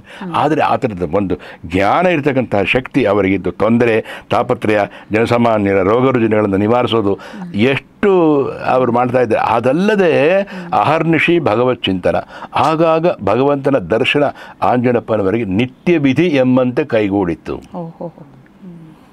ನಾವು ಸಂಧ್ಯಾ ಒಂದೇ ಮಾಡ್ತೀವಪ್ಪ, ಮಾಡಲ್ಲ ಅಂತಲ್ಲ, ಪ್ರಾತಃ ಸಂಧ್ಯಾ ಒಂದೇ ನಮ್ಮ ಕನಿಷ್ಠ ಮಾಡ್ತೀವಿ, ಮಾಧ್ಯಮಿಕ ಮಾಡ್ತೀವಿ, ಎಲ್ಲ ಮಾಡ್ತೀವಿ, ಸಾಯಂ ಸಂಧ್ಯೆ ಮಾಡ್ತೀವಿ, ಉಪಸ್ಥಾನ ಹೇಳ್ತೀವಿ, ಉಪಸ್ಥಾನ ಮಂತ್ರಗಳನ್ನು ಹೇಳ್ತೀವಿ. ಆದರೆ ಸಹ ಆ ಮಂತ್ರಗಳಲ್ಲಿರುವ ಶಕ್ತಿ ನಮಗೇನಾದ್ರು ವಶವಾಗಿದೆಯೋ? ಇವೊಮ್ಮೆ ವರುಣ ಶ್ರುದೇಹ ಮಧ್ಯ ಚಮೃಡ ಯತ್ವಾ ಮುವಸ್ಸಿರ ಚಕೆ ತತ್ವಾಯ ಆಮಿ ಬ್ರಹ್ಮಣಾಮಿ ವಂದನಾಮಿ ತದಾಶಾಸ್ತೆ ಯಜಮಾನೋ ಹವಿರ್ಭಿ ಅಹೇಡಮಾನೋ ವರುಣೇಹ ಬೋಧ್ಯ ಋಷುಗಂ ಸಮಾನ ಆಯುಃ ಪ್ರಮೋಷೀ ಯಚ್ಛಿದ್ಧಿಟೇ ವಿಶೋ ಯಥಾ ಪ್ರದೇವ ವರುಣ ವರತ ಮಿನೇಮ ಸಿದ್ಧ್ಯಮಿದ್ಯವಿ ಯತ್ಕಿಂಚೇದಂ ವರುಣದೈವ್ಯೇ ಜನೇ ವಿದ್ರೋಹಂ ಮನುಷ್ಯಾಶ್ಚರಾಮಸಿ ಅಚಿತ್ಯತ್ತವ ಮಾನಸ್ತಸ್ಮಾದೇನ ಸೋ ದೇವರೀರ್ಷಃ ಕಿತವಾಸೋ ಯದ್ರಿಪೂರ್ಣದಿವ ಯದ್ವಖಾ ಸತ್ಯಂ ಉತಯನ್ನ ವಿದ್ಮ ದೇವಾಥಾತೆ ಸ್ಯಾಮ ವರುಣ ಪ್ರಿಯಾಸಹ ಅಂತ ತುಂಬ ಸಣ್ಣದಾದ ಉಪಸ್ಥಾನ ಮಂತ್ರ ಇದು. ಸಂಧ್ಯಾವಂದನೆಗೆ ಮಾಧ್ಯಾಹ್ನಿಕಕ್ಕೆ ತುಂಬ ಜೋರಾಗೈತೆ. ಪಶ್ಯೇಮ ಶರದ ಶತಂ ಜೀವೇಮ ಶರದ ಅಲ್ವಾ, ನಂದಾಮ ಶರದ ಶತಂ ಮೋದಾಮ ಶರದ ಶತಂ ಶೃಣವಾಮ ಶರದ ಶತಂ ಪ್ರಬ್ರವಾಮ ಶರದ ಶತಂ ಆಜೀತಾಸ್ಯಾಂ you make me victorious always ಆಜೀತಾಸ್ಯಾಮ ಶರದ ಶತಂ ಜೋಕ್ತ ಸೂರ್ಯಂ ದೃಶೇ ಉದಗಾನ್ ಮಹತೋರ್ಣವಾದ ವಿಭ್ರಾಜಮಾನ ಶರದ ಸಮಧ್ಯಾತ್ ಲೋಹಿತಾಕ್ಷ ಚಿನ್ನದಂಥ ಕಣ್ಣುಳ್ಳವನು ಲೋಹಿತಾಕ್ಷ ಸೂರ್ಯೋ ವಿಪಶ್ಚಿನ್ ಮನಸಾ ಪುನಾತು. ಅದು ಇದದ್ದೇ ಎಲ್ಲ ಹೊರಟೋಯ್ತು ಅಂತಲ್ಲ, ಆಂಜನಪ್ಪ ಸ್ವಾಮಿಗಳಿಗೆ ಇವೆಲ್ಲವೂ ವಶವಾಗಿ ಹೋಗಿ ತಾನೇ ಹೇಳ್ತಾ ಇರೋದು. ಸಾಮಾನ್ಯರು ನಿತ್ಯ ಮಂತ್ರ ಪಠಿಸಿದ್ರೆ ಅವರಿಗೆ ಮಂತ್ರ ದರ್ಶನವೇ ಆಗಿತ್ತು ಅಂತ. ಮಂತ್ರ ದರ್ಶನವೇ ಆಗೋದು ದೊಡ್ಡ ಮನುಷ್ಯ. ಇದಂತ ದೇವುಡು ಅವರ ಮಹಾದರ್ಶನದಲ್ಲಿ ಕಾಣ್ತೀರಿ, ಮಹಾಬ್ರಾಹ್ಮಣದಲ್ಲಿ ಕೆಲವು ಕಾಣ್ತೀರಿ. ಅವರು ಅನುಭವಿಸಿ ಬರೆದಿದ್ದಾರೆ ದೇವುಡು. ಮಂತ್ರ ದ್ರಷ್ಟಾರರು ಅಂತಾನೆ ಹೇಳ್ಬೋದು ಇವರನ್ನ ಅಲ್ವಾ? ಈಗ ನೀವು ಇದನ್ನೆಲ್ಲ ನೋಡಿದಾಗ, ಆ ದಂಡಕ ಇದೆಲ್ಲ ನೋಡಿದಾಗ ಮಂತ್ರದ್ರಷ್ಟಾರರು. ಆಮೇಲೆ ದರ್ಶನ, ರಾಮನ ದರ್ಶನ, ಈಶ್ವರನ ದರ್ಶನ ಅವರವ್ರು ಮಾಡ್ಕೊಂಡಿದ್ದಾರೆ. ಪರಮಹಂಸರು ಯಾವ ರೀತಿ ಬೇರೆ ಬೇರೆ ದೇವತೆಗಳ ದರ್ಶನವನ್ನು ಮಾಡಿಕೊಂಡ್ರು ಅಲ್ವಾ? ಎಲ್ಲ ಉಪಾಸನಾ ಮೂರ್ತಿಗಳನ್ನು ದರ್ಶನ ಮಾಡಿದ್ರು ಅಂತ ಸಾಕ್ಷಾತ್ತಾಗಿ. ಅಮ್ಮ, ಮೂಲತಃ ಅಮ್ಮ ಕಾಳಿಕಾಂಬೆ, ಅಮ್ಮನ ಮೂಲ ರಕ್ತಾಂಬೋಧಿ ಸ್ತಪೋತೋಲ್ಲಸ ತರುಣ ಸರೋಜಾಧಿರೂಢ ದೇವತಾ ಪ್ರಸಕ್ತಿ ಬಂದ್ಬಿಡ್ತಲ್ಲಿ ಅಲ್ವಾ? ಇಲ್ಲಿ ಆಂಜನಪ್ಪ ಸ್ವಾಮಿಗಳದು ಆಂಜನೇಯ ಮೂರ್ತಿ, ಇಷ್ಟ ದೇವತೆ, ಅವನಿಗೆ ಇಷ್ಟ ದೇವತೆ. ಅದಕ್ಕೆ ಇಲ್ಲಿ ನೀವು ನೋಡಿ, ಆಮೇಲೆ ನಾನು ನೋಡಿಸ್ತೀನಿ ನೋಡಿ, ಆಂಜನೇಯ ಸ್ವಾಮಿ ಮೂಲ ವಿಗ್ರಹ ಅಂತ ಇಲ್ಲಿ ತೋರಿಸ್ತಾರೆ ಅವರು ಅಚ್ಚುಕಟ್ಟಾಗಿ. ಇದನ್ನೆಲ್ಲ ನೀವ್ಯಾರು ಫೋಟೋ ಗಿಟೋ ತೆಗಿಯೋಕ್ಕಾಗತ್ತೆ, ಆಮೇಲೆ ನೋಡಿಬೇಕಾದ್ರೆ. ಆಮೇಲೆ ಅವರ ಯಾವ ರೀತಿ ನೋಡಿ, ಆಂಜನಪ್ಪ ಸ್ವಾಮಿ ರಚೀಂಪಣಿ ಇದು ಎಷ್ಟು ತೆಳ್ಳಗೆ ಹೇಗಿದ್ದಾರೆ ನೋಡಿ ಪುಣ್ಯಾತ್ಮ. ಆತ 103 ವರ್ಷ ಇದ್ದಿದ್ದ ವ್ಯಕ್ತಿ. ಆಹಾರ ಅನ್ನೋದ್ರ ಕಡೆ ಗಮನವೇ ಇಲ್ಲ, ಆಹಾರ ಇಲ್ವೇ ಇಲ್ಲ. ಆಹಾರ ಅದೇ ಆಹಾರ ಅಲ್ಲ, ಪ್ರಾಣವನ್ನೇ ಮುಖ್ಯ ಪ್ರಾಣದೇವರೇ ಅವರ ಆಹಾರ. ಇಷ್ಟಾಗಿ ಬೆಂಗಳೂರು ಕರ್ಕೊಂಬಂದಿದ್ದಾರೆ ಅನೇಕ ಸರ್ತಿ. ಕರ್ಕೊಂಬಂದಿದ್ದೆ ಹೆಚ್ಚು ಅನ್ಬೇಕು, ಲೌಕಿಕ ಇಲ್ಲಿ ಜಾಸ್ತಿ ಇದೆ ಅಂತ ಕ್ಷಮಿಸ್ಬೇಕು. ಲೌಕಿಕ ಜಾಸ್ತಿ ಇರೋ ಕಡೆ ಕರ್ಕೊಂಬಂದಿದ್ದಾರಲ್ಲ ಅವ್ರನ್ನ. ಏನೋ ತೊಂದರೆ ಆಗಿತ್ತು, ಯಾರಿಗೋ ಏನೋ ತೊಂದರೆ ಬಂದು ದಯವಿಟ್ಟು ಏನು ಒಳ್ಳೇದು ಮೇಡಮ್ చూస్తామಪ್ಪ. ಈ ತರಹ ಮಹಾನ್ ವ್ಯಕ್ತಿ ರೇವಣ್ಣವರು ಸದ್ಗುರುಗಳ ಒಂದು ತತ್ವೋಪಾನ ಒಂದು ಕ್ಷೇತ್ರಜ್ಞರ ಒಂದು 70-75 ದಿನಗಳ ಕಾಲ ಬೆಂಗಳೂರಲ್ಲಿ ಇದ್ದಿದ್ದು ಮಾನವರೊಡನೆ ಮಾತುಕತೆ ಆಡುವುದಕ್ಕಿಂತ ಅಂತರಾತ್ಮನೊಡನೆಯೇ ಸಂಯೋಗ ನಿರತರಾಗಿದ್ದರು. ಹೆಚ್ಚಿಗೆ ಮಾತೇ ಇಲ್ಲ. ದರ್ಶನದಲ್ಲಿ ಅವರ ಕಣ್ಣಿನಲ್ಲಿಯೇ ಅವರ ಅನುಭವ ವೇದ್ಯ ಆಗ್ತಾ ಇತ್ತು. ಅದರಿಂದಲೇ ಎಷ್ಟೋ ಜನರ ಕಾಯಿಲೆ ಗುಣ ಆಗ್ತಾ ಇತ್ತು, ಅನುಗ್ರಹವೂ ಆಗೋಗ್ತಾ ಇತ್ತು. 1971 ಮಾರ್ಚ್ ತಿಂಗಳು ಏಪ್ರಿಲ್ ಆರಂಭ ಆಗುತ್ತಿದ್ದಂತೆಯೇ ಸ್ವಾಮಿಗಳು ಘಟ್ಟಹಳ್ಳಿ ಆಶ್ರಮಕ್ಕೆ ಪೋತಾಮಪ್ಪ ಇನ್ನು ನೇನು ಪೋಯ್ವಚಾಮ್, ನಾನು ಹೊರಟ್ಬಿಡ್ತೇನೆ, ನಾನು ಇರೋದಿಲ್ಲ, ಸಾಕು, ಈ ಶರೀರದಲ್ಲಿ ಇದ್ದೇನೆ, ಇನ್ನು ಸಾಕು. ರೇವಣ್ಣವರ ಮುಂದಾಳತ್ವದಲ್ಲಿ DSP ರೇವಣ್ಣವ್ರ ಎಲ್ಲರೂ ಘಟ್ಟಹಳ್ಳಿ ಸೌಲಭ್ಯ ಏನೂ ಇಲ್ಲ, ಸೊ ನಿಮಗೆ ವೈದ್ಯಕೀಯ ಏನು ಬೇಡ, ನನಗೆ ಮಂದಹಾಸವನ್ನು ಹೇಳಿದೆ. ಅಯ್ಯೋ ನನ್ನ ಗೂಡಿಗೆ ನಾನು ಮರಳಬೇಕಪ್ಪ, ನನ್ನ ಗೂಡಿಗೆ ನನ್ನ ಇಷ್ಟು ದೇವರ ಸನ್ನಿಧಿಯೇ ನನ್ನ ಶಾಂತಿಧಾಮ, ಅದೇ ನನಗೆ ಆರೋಗ್ಯಧಾಮ ಎಂದು ಮಾರ್ಮಿಕವಾದ ಮಾತುಗಳನ್ನಾಡಿ ಆಂಜನೇಯ ಸ್ವಾಮಿನ ನಿನಗೆ ರೇವಣ್ಣ ಸ್ವಾಮಿ ಆತ್ಮದಲ್ಲಿ ನಿಂತಿದ್ದಾನೆ ರೇವಣ್ಣ, ನೀನು ಅದರ ಮೂಲಕ ನನ್ನಾದ್ಮೇಲೆ ನೀನು ಅವರಿಗೆ ಕೊಟ್ಟಿದ್ದಾರೆ. ರೇವಣ್ಣವ್ರಿಗೆ ಹೇಗೆ ಸ್ವಾಮಿ ವಿವೇಕಾನಂದರುಗೆ ರಾಮಕೃಷ್ಣರು ಎಲ್ಲ ಕೊಟ್ಟು ನಾನು ಭಿಕ್ಷುಕ ಅಂತ ಕೊನೆಗೆ ಅಲ್ವಾ, ನಾನೀಗ ಏನೂ ಇಲ್ಲ ಕಣೋ, ಭಿಕ್ಷುಕ ಕಣೋ, ಹೇಳ್ದಂಗೆ ಕೇಳ್ಕೊತಾರೆ ಸ್ವಾಮಿ ವಿವೇಕಾನಂದರನ್ನ, ಹೇಳ್ದಂಗೆ ಕೇಳಪ್ಪ, ಬೇರೆ ಬೇರೆದಕ್ಕೆ ಉಪಯೋಗಿಸ್ಬೇಡ ಶಕ್ತಿನ. ಆ ಥರ ಇವರು ರೇವಣ್ಣವ್ರಿಗೆ ಕೊಟ್ಟಿದ್ದಾರೆ. ಆಂಜನಪ್ಪ ಸ್ವಾಮಿ ತುಂಬ ಹೃದಯದಿಂದ ಹಾರೈಸಿ. ರೇವಣ್ಣವರು ತುಂಬ ಪುಣ್ಯ ಪುರುಷರು. ತಿಳ್ಕೊಬೇಕಲ್ಲ ಮೇಡಮ್, ನನಗೆ ತಿಳ್ಕೊಳ್ಳೋಕೆ ಅವಕಾಶ ಹೇಗೆ ಗೊತ್ತಲ್ಲ. DSP ಅಂದರೆ DIG ಆಗಿ ರಿಟೈರ್ ಆದ್ರಂತೆ ಅವರು. ನಾನು 2000 ಇದರಲ್ಲಿ ಈಗ 24 ಆಗೋಯ್ತು. ಏನಾದ್ರು ಅಕಸ್ಮಾತ್ ಇದ್ದಾರೋ ಇಲ್ವೋ ಗೊತ್ತಿಲ್ಲ. ಕಾಯ ವಾಚ ಮನಸ ಅವರು ಅಭ್ಯಾಸ ಮಾಡ್ತಾ ಇದ್ದಾರೆ. ಅಕಸ್ಮಾತ್ ಸಾಧ್ಯ ಇದು ಮಹಾಸಮಾಧಿ ಆಗುವ ಒಂದು ಅಚ್ಚುಕಟ್ಟ ಅಂತ ಒಂದು ಅವರ ಶಿಷ್ಯರು ಕೂಡ ಕವಿಂ ಪುರಾಣಂ ಅನುಶಾಸಿತಾರಂ ಅಣೋರಣೀಯಾಂ ಅನುಸ್ಮರೇದ್ಯ ಸರ್ವಸ್ಯ ಧಾತಾರಂ ಅಚಿಂತ್ಯರೂಪಂ ಆದಿತ್ಯವರ್ಣಂ ತಮಸಃ ಪರಸ್ತಾತ್ ಅನ್ನುವ ಹಾಗೆ ಸೂರ್ಯನನ್ನು ಒಳಗೆ ಧ್ಯಾನವನ್ನು ಮಾಡಿಕೊಂಡು ಜ್ಞಾನ ಸೂರ್ಯನ ಆವಾಹನೆ ಮಾಡಿಕೊಂಡು ನಾನು ಇನ್ನು ಹೊರಡ್ತೇನೆ, ಹೋಗಿ ಬರ್ತೇನೆ ಅಂತ ಹೇಳಲ್ಲ, ನಾನು ಹೊರಡ್ತೇನೆ, ಪೋಯ್ವಸಾಮೋ ಇಲ್ಲ ಹೋತಾಮೋ. ಡಾಕ್ಟರ್ ನಾರಾಯಣ ರೆಡ್ಡಿ, ಡಾಕ್ಟರ್ ರಾಮಕೃಷ್ಣ, ದೊಡ್ಡ ಡಾಕ್ಟ್ರೆಲ್ಲ ಬಂದಿದ್ದಾರೆ. ಬೆಂಗಳೂರಿನ ಆಗಿನ ಕಾಲದಲ್ಲಿ ದೊಡ್ಡ ತಜ್ಞ ವೈದ್ಯ ಡಾಕ್ಟರ್ ರಂಗಪ್ಪನವರು ಅಂತಿದ್ದರಂತೆ. ಎಲ್ಲರೂ ಬಂದಿದ್ದಾರೆ. ಶರೀರ ಚಿಕಿತ್ಸಕರಾದ ಸ್ವಾಮಿಗಳು ಯಾರಿಗೂ ಆ ಸ್ವಾಮಿಗಳಿಗೆ ಯಾವ ವ್ಯಾಧಿಯೂ ಇಲ್ಲ ಎಂಬುದನ್ನು ಡಯಾಗ್ನೈಸ್ ಮಾಡಿದ್ದಾರೆ. ಯಾವ ವ್ಯಾಧಿಯೂ ಇಲ್ಲ. ಅವರ ವೃದ್ಧಾಪ್ಯ 103ನೇ ವರ್ಷ. ಹಾಗೆಯೇ ಅವರು ಇನ್ನು ಇರಲ್ಲ ಅಂತ ತೀರ್ಮಾನ ಮಾಡಿಬಿಟ್ಟಿದ್ದಾರೆ. ಅದು ನಮ್ಮ ಬೆಳಗಿರಂಗನ ಬೆಟ್ಟದಲ್ಲಿ ಒಬ್ಬರು ಹಾಗೆ ಹೋದ್ರು ಅಲ್ವೇ, ನಿರ್ಮಲಾನಂದ ಅಂತ ಯಾರೊಬ್ಬರು ತಾನಾಗಿ ವಿಸರ್ಜನೆ ಮಾಡ್ರು ಶರೀರ ಅಲ್ವಾ. ಹಾಗೆ ಶಬರಿ ಥರ ಶಬರಿನೂ ಹಾಗೆ ರಾಮಾಯಣದಲ್ಲಿ ನೀವು ಮೇಡಮ್ ಕರೆಕ್ಟ್ ಹೇಳಿ, ಶಬರಿ ಅವಳು ಕಾಯ್ತಾ ಇದ್ಲು ರಾಮದರ್ಶನಕ್ಕೆ. ಎಲ್ಲ ಕಚ್ಚಿ ಹಣ್ಣನ್ನು ಚೆನ್ನಾಗಿ ಕೊಟ್ಟು, ನಂಗೆ ಚೆನ್ನಾಗಿದೆಯಪ್ಪ, ಚೆನ್ನಾಗಿದೆಯೋ ಮುದ್ದುರಾಮ ಅಂತಾಳೆ. ಮುದ್ದುರಾಮ ಚೆನ್ನಾಗಿದೆಯೇನೋ. ರಾತ್ರಿ ಮಲಗಿದ್ದಾಗ ಅವನು ರಾಮಚಂದ್ರ ಮಲಗಿ ಸೀತಾದೇವಿ ಅಪಹರಣ ಆಗೋಗಿರುತ್ತಲ್ಲ ಆ ವೇಳೆಗೆ ಮಲಗಿದ್ರೆ, ಅಯ್ಯೋ ಎಷ್ಟು ನೊಂದುಬಿಟ್ಟಿದ್ದಾನೋ ಕಂದ ಅಂತಂತಾಳಂತೆ ಶಬರಿ ರಾಮನ್ನ. ಮಾರನೇ ದಿನ ಅವಳು ನಾನು ಹೊರಡ್ಬೇಕು ಅಂತ ಶರಭಂಗರು ಸುತೀಕ್ಷ್ಣ ಶರಭಂಗರು ಅನುಜ್ಞೆ ಕೊಟ್ಟಿದ್ರು. ಅವರು ತಾನಾಗಿ ಅವಳು ಅಗ್ನಿ ಪ್ರವೇಶ ಅವಳೆ ಎಲ್ಲ ಸಿದ್ಧ ಮಾಡಿಟ್ಕೊಂಡಿದ್ಲು. ರಾಮನ್ ನೋಡಿದ್ಮೇಲೆ ರಾಮನ್ ನೋಡೋದನ್ನ ಕಾಯ್ತಾ ಇದ್ಲು ಅಷ್ಟೇನೆ. ಆ ರೀತಿ ಈಗಿನ ಒಂದು 1971ನೇ ಇಸ್ವಿನಲ್ಲಿ ಕೇವಲ 53 ವರ್ಷದ ಕೆಳಗೆ ಇಂಥ ಒಬ್ಬ ಮಹಾನ್ ಭಾವ ಇದ್ದಾರೆ. ನಿಮಗೆ ಪೂರ್ತಿ ನಿಮಗೆ ಹೇಳೋಕ್ಕಾಗಿಲ್ಲ ಅನ್ನೋದನ್ನ ಕ್ಷಮಿಸಬೇಕು. ಎಲ್ಲೆಲ್ಲ ಹೊರಟೋಗಿದೆ ಅಂತ ತಿಳ್ಕೊಬೇಡಿ. ನೀವು ಇವಾಗ ಹೇಳ್ತಾ ಇರೋದ್ರಿಂದ ಒಂದು ಸತ್ವಯುತವಾದಂಥ ಒಂದು ಧಾರೆ ಅನುಸ್ಯೂತವಾಗಿ ಅವತ್ತಿಂದ ಇವತ್ತು ನಾವು ಶಬರಿ ಜ್ಞಾಪಿಸ್ಕೊಂಡ್ವಿ. ಅದೇ ಥರ ಕಾಲಕ್ಕೆ ಇದು ಯಾವ ಒಂದು ಅನುಭವ ಪಂಥ ಅಂತ ನಮ್ಮಲ್ಲಿ ಇದೆ, ಅರಿವಿನ ಮೇಲ್ಮಟ್ಟ ಇರೋದೆ, ಯಾವುದು ಉತ್ತಮ ಯಾವುದು ಅಧಮ, ಈ ಒಂದನ್ನ ಕಾಲದಲ್ಲೂ ನಮಗೆ ತೋರ್ಪಡಿಸುವಂತಹ ನಿದರ್ಶನಗಳು ಜೀವಂತವಾಗಿ ಕಾಣಿಸ್ತಾ ಇದೆ. ಈಗ ನೀವು ಹೇಳ್ತಾ ಇದ್ರೆ 53 ವರ್ಷದ ಕೆಳಗೆ ಇದು ನಮಗೆ ಗೊತ್ತಿರೋರು, ಗೊತ್ತಿಲ್ಲದೆ ಇರೋರು ಇನ್ನೂ ಎಷ್ಟೋ ಜನ ಇರ್ಬೋದು. ಅಂದ್ರೆ 53 ವರ್ಷ ಅನ್ನೋದು ಮನುಷ್ಯನ ಒಂದು ಇನ್ನೂ ಇರ್ತಾರಲ್ವಾ, ಪಶ್ಚಿಮ ಶಾರದಾ ಶತ ಅಲ್ವಾ.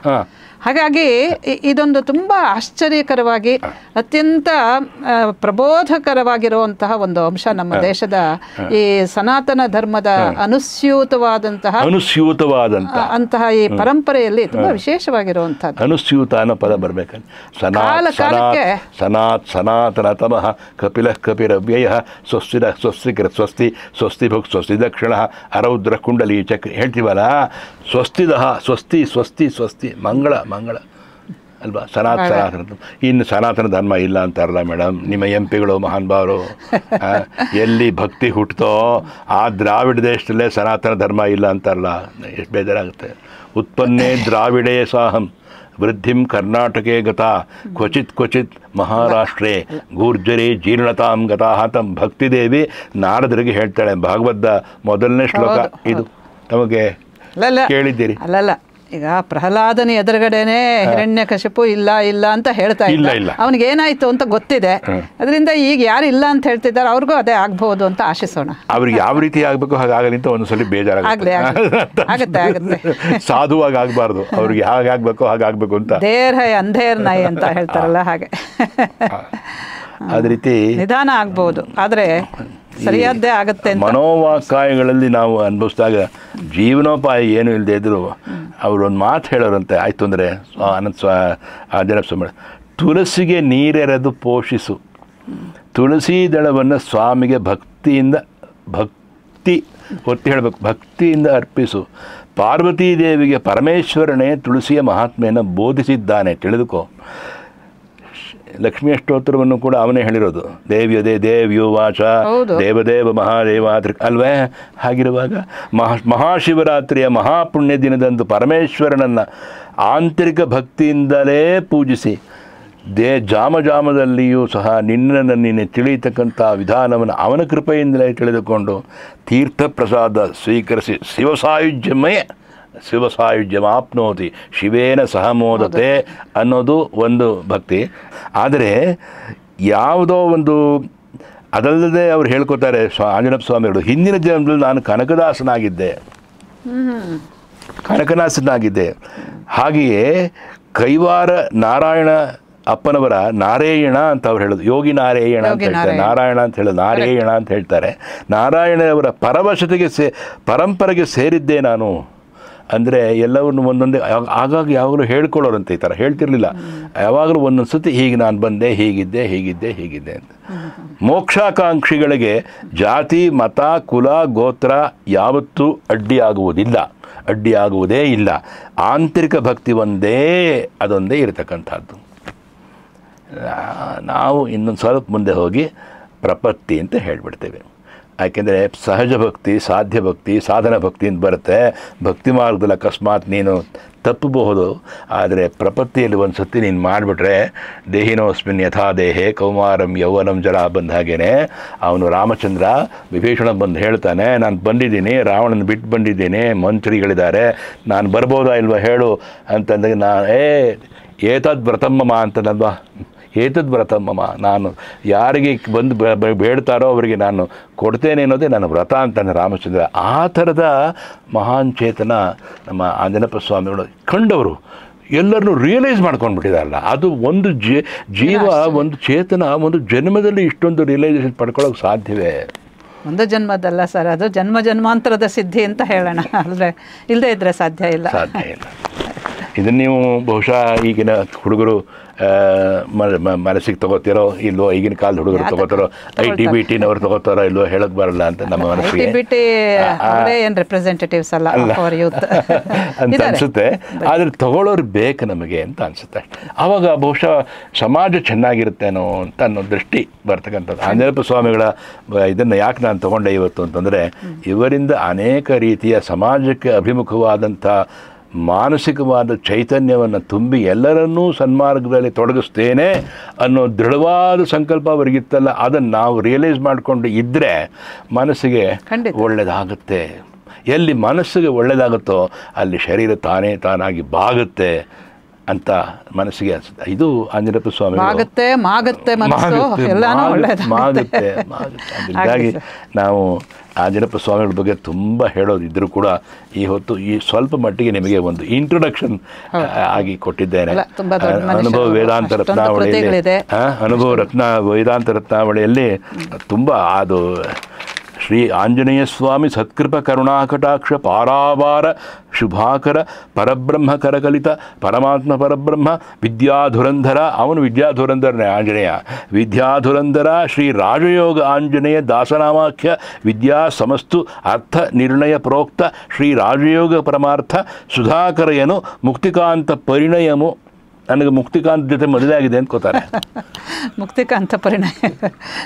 ಮುಕ್ತಿಕಾಂತ ಪರಿಣಯಮು ತೃತೀಯ ಭಾಗಮು ತತ್ವರಹಸ್ಯಮು ಸಂಪೂರ್ಣಮು. ಇದು ರಾಜಯೋಗದಲ್ಲಿ ಅವ್ರು ಮಾಡಿರ್ತಕ್ಕಂಥ ಅನೇಕ ನೋಡಿ 1945ನೇ ಇಸ್ವಿಲಿ ಆತ ಇದ್ದಂಥ ವ್ಯಕ್ತಿಯನ್ನು ನೋಡ್ಕೊಳ್ಳಿ. ಈ ಕೋಲಿನ ಜೊತೆ ಕೋಲಿದ್ದಂಗಿದ್ದಾರೆ ಅವರು. ಆದರೆ ಆ ರಿಯಲೈಸೇಷನ್ ಎಷ್ಟರ ಮಟ್ಟಿಗೆ ಆಗಿತ್ತು ಅನ್ನೋದನ್ನು ಗಮನಿಸ್ಕೊಂಡಾಗ ಇದನ್ನು ನಾನು ನಿಮಗೆ ತರಬೇಕು, ಮನಸ್ಸಿಗೆ ತರಬೇಕು. ಈ ವ್ಯಕ್ತಿ ಬಗ್ಗೆ ಬಹುಶಃ ನಿಮ್ಮ ಲೀಲಾಜಾಲಕ್ಕೆ ಇದು ಅಳವಡಬಹುದು, ಇದರ ಪರಿವ್ಯಾಪ್ತಿಗೆ ಅಳವಡಬಹುದೇನೋ ಅಂತ ತಂದೆ. ಅದು ನಿಮಗೆ ಮನಸ್ಸಿಗೆ ಹಿಡಿಸ್ತು. ಸಾಧು ಜನರೆಲ್ಲ ಕೂಡಿ ಗುರುರಾಯ ನಿನ್ನ ಪಾದ ಕಮಲ ಪೂಜೆ ಮಾಡಿ, ಗುಶಬ್ದಸ್ತು ಅಂಧಕಾರ ಶಾಬ್ದೃಹು ಋಷಬ್ದ ತನ್ನಿವರ್ತಕ ಮಾತನ್ನು ಕೃತಿಯಲ್ಲಿ ತಂದು, ಮರುಜನ್ಮ ಇಲ್ಲದಂತೆ ಗುರುರಾಯ ಈ ಕ್ರೂರ ಜನ್ಮ ಬಿಡಿಸೋ ತಂದೆ ಗುರುರಾಯ, ಮುಕುತಿ ಮಾರ್ಗ ತೋರಿಸಯ್ಯ ಗುರುರಾಯ, ನಿನ್ನ ಪಾದ ಕಮಲ ನಂಬಿದ್ವಂದೇ ಗುರುರಾಯ, ಭಕ್ತಿ ಮಾರ್ಗ ಭಜನದಿಂದ ಗುರುರಾಯ ವಿರಕ್ತನಾಗಿ ನಿಲ್ಲಿಸೋ ಎನ್ನ ಗುರುರಾಯ, ಪ್ರಾಣಾಧಾರ ಕರ್ತನು ಗುರುರಾಯ, ನಿನ್ನ ಪಾದ ತೀರ್ಥ ಎನಗೆ ಪಾನಮು ಗುರುರಾಯ, ಆದಿಮೂರ್ತಿ ಶಿವನು ನೀನೇ ಗುರುರಾಯ, ಎನಗೆ ಸಾಧು ಮಾರ್ಗ ಸಾರ ನೀನೇ ಗುರುರಾಯ, ಮೋನಜ ರೂಪದಲ್ಲಿ ಬಂದು ಗುರುರಾಯ ನನಗೆ ಕಾಮತಾಪ ಬಿಡಿಸೋ ತಂದೆ ಗುರುರಾಯ, ನಿನ್ನ ಮರ್ಮವನ್ನು ತಿಳಿಸೋ ಎನಗೆ ಗುರುರಾಯ, ನನಗೆ ನಿರ್ಮಲಾತ್ಮ ನಿಲ್ಲಿಸಯ್ಯ ಗುರುರಾಯ, ಜ್ಞಾನ ಎಂಬ ಖಡ್ಗ ಕೊಟ್ಟು ಗುರುರಾಯ, ಅಜ್ಞಾನ ಎಂಬ ಬೆಟ್ಟ ಸುಟ್ಟು ಗುರುರಾಯ, ಬೆಟ್ಟ ಸುಟ್ಟು ಗುರುರಾಯ, ಬೆಟ್ಟ ಸುಟ್ಟು ಗುರುರಾಯ, ಹಾಗೆಯೇ ಕೊಟ್ಟು ಗುರುರಾಯ, ಸುಜನರಿಗೆ ಎಲ್ಲ ಶ್ರುತಿ ಗುರುರಾಯ, ಸುಜನರಿಗೆ ಎಲ್ಲ ಶ್ರುತಿ ಗುರುರಾಯ, ನೀನು ಹೇಳಿದ್ದಲ್ಲ ಒಳ್ಳೆ ನೀತಿ ಗುರುರಾಯ, ಮೂಲಾಧಾರ ಮೂರ್ತಿ ನೀನು ಗುರುರಾಯ, ಇಲ್ಲಿ ಮೂಲಾಧಾರ ಮೂರ್ತಿ ನೀನು ಗುರುರಾಯ. ಮುಕುಂದೂರು ಸ್ವಾಮಿಗಳು ಹಾಗೆ ಮಾಡ್ಕೊಂಡು ಹೇಳ್ತಾ ಇದ್ದು, ಮೇಲೆ ಮೇಲೆ ಕೋಣೆಯ ಮಾಡಿ ಅಂತ ಹೇಳ್ಬಿಟ್ಟು ಇಲ್ಲಿಂದ ಶುರುವಾಗುತ್ತೆ ಅಂತ ಹೇಳೋರು. ಮೂಲಾಧಾರ ಮೂರ್ತಿ ನೀನೇ ಗುರುರಾಯ, ನನಗೆ ಮುಕ್ತಿ ಮಾರ್ಗ ತೋರಿಸಯ್ಯ ಗುರುರಾಯ, ವಾದ ಭೇದ ನನಗೆ ಬೇಡ ಗುರುರಾಯ, ನಿನ್ನ ಪಾದದಲ್ಲಿ ಮನಸ್ಸು ನೆಟ್ಟೋ ಗುರುರಾಯ. ಇದು ಈ ಮಾತಿಗೆ ನೀವೇನು ಹೇಳ್ತೀವಿ? ವಾದ ನೀವೇನಾದರೂ ಹೇಳ್ಕೊಳ್ಳಿ ಈ ಮಾತು ಅರ್ಥೋ ಜಿಜ್ಞಾಸುರ ಅರ್ಥಾರ್ಥಿ ಜ್ಞಾನೀಚ ಭರತರ್ಷಭಾನ್. ಅವನು ಅದಕ್ಕೆ ಹೇಳಿದ್ದು, ಅಯ್ಯ ಅರ್ಥದನ್ನಾಗಿ ಇಟ್ಕೋ ಸಾಕು, ಜಿಜ್ಞಾಸೆ ಭಾಳ ಕಷ್ಟ, ಜಿಜ್ಞಾಸೆ ಭಾಳ ಕಷ್ಟನಪ್ಪ, ಜ್ಞಾನಿ ಆಗೋದು ಇನ್ನೂ ಕಷ್ಟ, ಜ್ಞಾನಿನಾಂವ ಪ್ರಪದ್ಯಂತೆ ಎಷ್ಟೋ ಜನ್ಮ ಬೇಕು ಜ್ಞಾನಿ ಆದವನಿಗೆ ಅಂತ ಹೇಳ್ತಾನೆ. ಮತ್ತು ಅವನು ಸುಮ್ಮನೆ ಹೇಳಿದ, ಅವನು ಚಿತ್ತಚೋರ ಕೃಷ್ಣ ಸುಮ್ಮನೆ ಹೇಳಿಲ್ಲ ಅವನು ಮಹಾತ್ಭಾವ. ಅದರಿಂದ ಚಿತ್ತಚೋರನ ಸ್ವಲ್ಪ ನೋಡಿದ್ದಾರೆ ಸ್ವಲ್ಪ ಮಟ್ಟಿಗೆ ಅಷ್ಟೇ, ಆದರೆ ರಾಷ್ಟ್ರಪ್ರಜ್ಞೆ ಇವರಲ್ಲಿ ಅಷ್ಟೊಂದು ಕಾಣಲಿಲ್ಲ ನಾನು ಅಂತ ಅನ್ನಿಸ್ತು ಮನಸ್ಸಿಗೆ. ಇರಲಿ, ಎನ್ನ ಆತ್ಮಕಮಲದಲ್ಲಿ ನೀನು ಗುರುರಾಯೋ, 3 3 6 ಬಿಡಿಸೋ ಗುರುರಾಯ. ನೋಡಿ, 3 3 6 ಬಿಡಿಸೋ ಗುರುರಾಯ. ಯಾವುದು? ಸಾತ್ವಿಕ ರಾಜಸ ತಾಮಸ ಬಿಡಿಸು. 3 3 6 ಮೀನು ಬಿಡಿಸೋ ಗುರುರಾಯ. 6 ಯಾವುದು? ಕಾಮಕ್ರೋಧ ಇತ್ಯಾದಿ ಷಡ್ ಬಿಡಿಸು, ರೆಡ್ರಿಪುಗಳನ್ನು ಬಿಡಿಸು. ಪ್ರಾಣಪಾನ ವ್ಯಾನದಾನ ಗುರುರಾಯ, ಮಾನತೇಜವನ್ನು ತೂರೋ ಗುರುರಾಯ. ಊಟ ಮಾಡ್ಬೇಕಾದ್ರೆ ಹೇಳಿ ಪ್ರಾಣಾಯಾಸ ಅಪಾನಾಯಸ ವ್ಯಾನಾಯಸ ಉದಾನಾಯಸ ಸಮಾನಾಯಸ ಹೇಳ್ತೀವಲ್ಲ, ಬ್ರಹ್ಮಣೇ ಸ್ವಾಹ ಅಂತೀವಿ ಕೊನೆಗೆ. ಅದನ್ನೆಲ್ಲ ಹೇಳಿದ್ದಾರೆ. ಇಹದಲ್ಲಿ ನಾಗದೇವಪುರವು ಗುರುರಾಯ, ನಾಗದೇವಪುರ ಅಂತ ಕರೀತಾರೆ. ನಾಗದೇವಪುರ ಅಂದರೆ ನಾಗ ಅಂದರೆ ಕೃಷ್ಣನನ್ನು ನಾಗ ಅಂತ ಹಿಂದೆ ಕರೆದಿದ್ದಾರೆ, ಮಹಾನಾಗ ಅಂತ ಕರೀತಾ ಇದ್ದಾರೆ ಅವನನ್ನು, ಅಂದರೆ ಮಹಾಶಕ್ತಿವಂತ ಅನ್ನೋ ದೃಷ್ಟಿಯಿಂದ. ಹಾಗೆಯೇ ವಾಸುಕಿ ಸಹಸ್ರಾಕ್ಷ ಆದಿಶೇಷನ ಅಂಶ ಇದೆಲ್ಲ ಹೇಳ್ತಾ ಇದ್ದರು. ನಾಗದೇವಪುರವು ಗುರುರಾಯ, ಶ್ರೀ ರಾಮಕೃಷ್ಣ ಸ್ವಾಮಿ ಗುರುವು ಗುರುರಾಯ, ರಾಮಕೃಷ್ಣ ಹೀಗೆ ಅನೇಕ ಇವರದ್ದು ಕೀರ್ತನೆಗಳನ್ನು ಪರಂಪರೆಯನ್ನ ಅಧ್ಯಾತ್ಮದ ಸಿದ್ಧಿಯನ್ನ ಅದೆಷ್ಟು ಸೊಗಸಾದ ರೀತಿಯಲ್ಲಿ ಈ ಮಾತುಗಳು ಅಷ್ಟೇ. ಇದು ಪೂರ್ತಿ ನೀವೇನಾದ್ರು ಅವ್ರ ಚರಿತ್ರೆ ನಮ್ಮ ನಂಜುಂಡಶಾಸ್ತ್ರಿಗಳು ರೇವಣ್ಣವರ ಒಂದು ದರ್ಶನದಿಂದ ಭೈರಾರೆಡ್ಡಿಯವರ ಸಾಮೀಪ್ಯದಿಂದ ಇದನ್ನು ಪೂರ್ತಿ ಬರದೆ ಅಂತ ಹೇಳ್ಕೊಳ್ತಾರೆ. ಆತ್ಮಾನಃ ಗೌಹು ರಥಿನಂ ವಿದ್ಧಿ ಶರೀರನ್ ರಥಮೇವತ ಬುದ್ಧಿಂ ತು ಸಾರಥಿಂ ವಿದ್ಧಿ ಮನಃ ಪ್ರಗ್ರಹಮೇವ ಚ ಇಂದ್ರಿಯಾಣಿ ಹಯಾನ್ ಆಹುಹು ವಿಷಯಾಂಶ್ಚೇಷು ಗೋಚರಾನ್. ಇದು ನಮ್ಮಲ್ಲಿ ಬರ್ತಕ್ಕಂಥದ್ದು ಅಲ್ವೇ. ಆದ್ದರಿಂದ ಆಂಜನೇಯ ಸ್ವಾಮಿ ಹೇಳ್ತಾರೆ, ಈ ಕ್ಷಿತಿ ಒಕ್ಕ ಅಂಡಮಾಯ, ಇದೇ ಈ ಭೂಮಿ ಅನ್ನೋದೇ ಒಂದು ಮೊಟ್ಟೆ ಇದ್ದಾಗ, ಈ ಕ್ಷಿತಿ యొక్క ಅಂಡಮಾಯ సూక్ష్మ రూప పిండమాయ కర్మమే రెండు కన్నులాయ ವಾಯುದೇవుడు ಜೀವುಡಾಯ. ಎಲ್ಲ ಬಿಟ್ಟು ವಾಯುದೇವ ಇರ್ತಾನಲ್ಲ ಆ ಮಹಾನ್ ಭಾವ ಆಂಜನೇಯ ಸ್ವಾಮಿ ಆಂಜನೇಯ, ಅವನೇ ಅದನ್ನು ಮೇಂಟೈನ್ ಮಾಡೋದು. వాయుదేవుడు జీవుడాయ ఈ సందు లోపల ఉన్న చిత్తము చిక్కినట్టే తిరుగుచున్నదే చిక్కి చిక్కిన మాయ చిత్తం ఈ చిక్కనట్టి తిరుగుచున్న చక్రವನ್ನು నియంత్రికి పోదామే వచ్చాము. ನಾನು ನೇರ್ತಿಸಕ್ಕಾಗಲ್ಲ, ಹೋಗ್ತೀನಿ ಬರ್ತೀನಿ ಈ ಹೋಗಿ ಬರೋದನ್ನು ನಿಲ್ಲಿಸೋ ಮಾರಾಯ. ಏಳು ಬರಬೇಕು ಮುಂತ ನೋಡು ತೋಮೆಯ ಉನಕ್ಕೆ ಆಳ್ಚೆ ಮತ್ತೆ ಬಂತು ತಾಯಿ ಹೇಳಿ ಅಲ್ವಾ, ಬರೋದು ಹೋಗೋದು ಬೇಡಪ್ಪ ಸಾಕಣಯ ಅಂತ ಅನ್ನೋ ರೀತಿ. ಅದರಿಂದಾಗಿ ಈ 10 ಕಟ್ಟಳೆಗಳು ಅವ್ರು ಹೇಳಿದ್ದು ಮನುಷ್ಯನಿಗೆ ಆತ್ಮಶಾಂತಿ, ನೆಮ್ಮದಿ, ಸಮಾಧಾನ ನೀಡುತ್ತೆ. ಅದರಿಂದಾಗಿ ಜಾತಿ ಕುಲ ಭೇದ ಭಾವ ಅಲ್ಲಿ ಬರೋದೇ ಇಲ್ಲ, ಅಲ್ಲಿ ಬರೋದು ಬರೀ ಆತ್ಮಜ್ಞಾನ ಒಂದೇನೆ ಅಂತ. ಇದು ನಮ್ಮ ಆಂಜನಪ್ಪ ಸ್ವಾಮಿಗಳು 103 ವರ್ಷ ಇದ್ದಂಥ ಮಹಾನ್ ವ್ಯಕ್ತಿ. ಸ್ಮರಿಸಿಕೊಂಡಿದ್ದು ನಿಜವಾಗ್ಲೂ ನಮಗೂ ಕೂಡ ತುಂಬಾ ಶ್ರೇಯಸ್ಕರವಾಗಿದೆ, ಪುಣ್ಯಪ್ರದವಾಗಿದೆ ಅಂತ ನಾನು ಭಾವಿಸ್ತೇನೆ. ಹಾಗೆ ಮನಸ್ಸಿಗೆ ಬಂದರೆ ಸಾಕು. ಯಾಕೆಂದರೆ ನಾನು ಇನ್ನೂ ಹೆಚ್ಚಿಗೆ ಹೋಗಿಲ್ಲ ಒಳಗೆ, ಅವ್ರ ಜೈವಿನ ಚಿತ್ರ ಇನ್ನೂ ಒಳಗೆ ಹೋಗಿಲ್ಲ. ನಾನು ಅಷ್ಟರಲ್ಲೇ ಅಷ್ಟು ಸುಲಭದಲ್ಲಿ ಒಳಗೆ ಹೋಗೋಕ್ಕಾಗಲ್ಲ. ಒಂದು ಅರ್ಧ ಮುಕ್ಕಾಲು ಗಂಟೆ ಮಾತಿನಲ್ಲಿ ಇಂಥ ಮಹಾನ್ ಭಾವರನ್ನ ಅಲ್ವಾ, ನದಿ ತೀರದ ಪರಿಚಯ ಮಾಡಿಕೊಂಡು ಸ್ವಲ್ಪ ಮುಕಾಬಿಲೆ ಅಂತೀವಲ್ಲ, ಸ್ವಲ್ಪ ಪರಿಚಯ, ನದಿ ತೀರದಲ್ಲಿ ನಿಂತ್ಕೊಂಡು ನಮಸ್ಕಾರ ಮಾಡಿದಾಗೆ. ಹೌದು, ಇಲ್ಲ ತಾವು ಆಂಜನಪ್ಪ ಸ್ವಾಮಿಗಳ ಬಗ್ಗೆ ಹೇಳಿದ್ದು ನಮಗೆ ತುಂಬ ಅಪೇಕ್ಷಿತವಾಗಿದ್ದಂಥ ವಿಚಾರ ಇದು. ಈಗ ಹಿಂದೆ ನಾವು ಮುಕುಂದೂರು ಸ್ವಾಮಿಗಳ ಬಗ್ಗೆ ಮಾತಾಡಿದಾಗಲೂ ಕೂಡ ನಮ್ಮ ಲೀಲಾಜಾಲದಲ್ಲಿ ಬಹಳ ಜನ ತುಂಬ ಮೆಚ್ಚಿಕೊಂಡಿದ್ದಷ್ಟೇ ಅಲ್ಲ, ಅನುಗ್ರಹವಾಯಿತು ಅನ್ನೋ ಒಂದು ಭಾವನೆಯಿಂದ ಸ್ವೀಕರಿಸಿದ್ದಾರೆ. ಬೇರೆ ಬೇರೆಯವರು ಮಾತಾಡಿದ್ದು ಜನಕ್ಕೆ ಬೇಕಾಗಿರುವಂಥದ್ದು. ಈ ಅಪರೂಪದ ಈ ವಿಚಾರವನ್ನು ತಾವು ಹೇಳಿದ್ದಕ್ಕೆ ತುಂಬ ಕೃತಜ್ಞತೆಗಳನ್ನು ನಮ್ಮ ವೀಕ್ಷಕರ ಪರವಾಗಿ ಕೂಡ ನಾನು ಸಲ್ಲಿಸ್ತಾ ಇದ್ದೇನೆ ಸರ್. ಧನ್ಯವಾದಗಳು.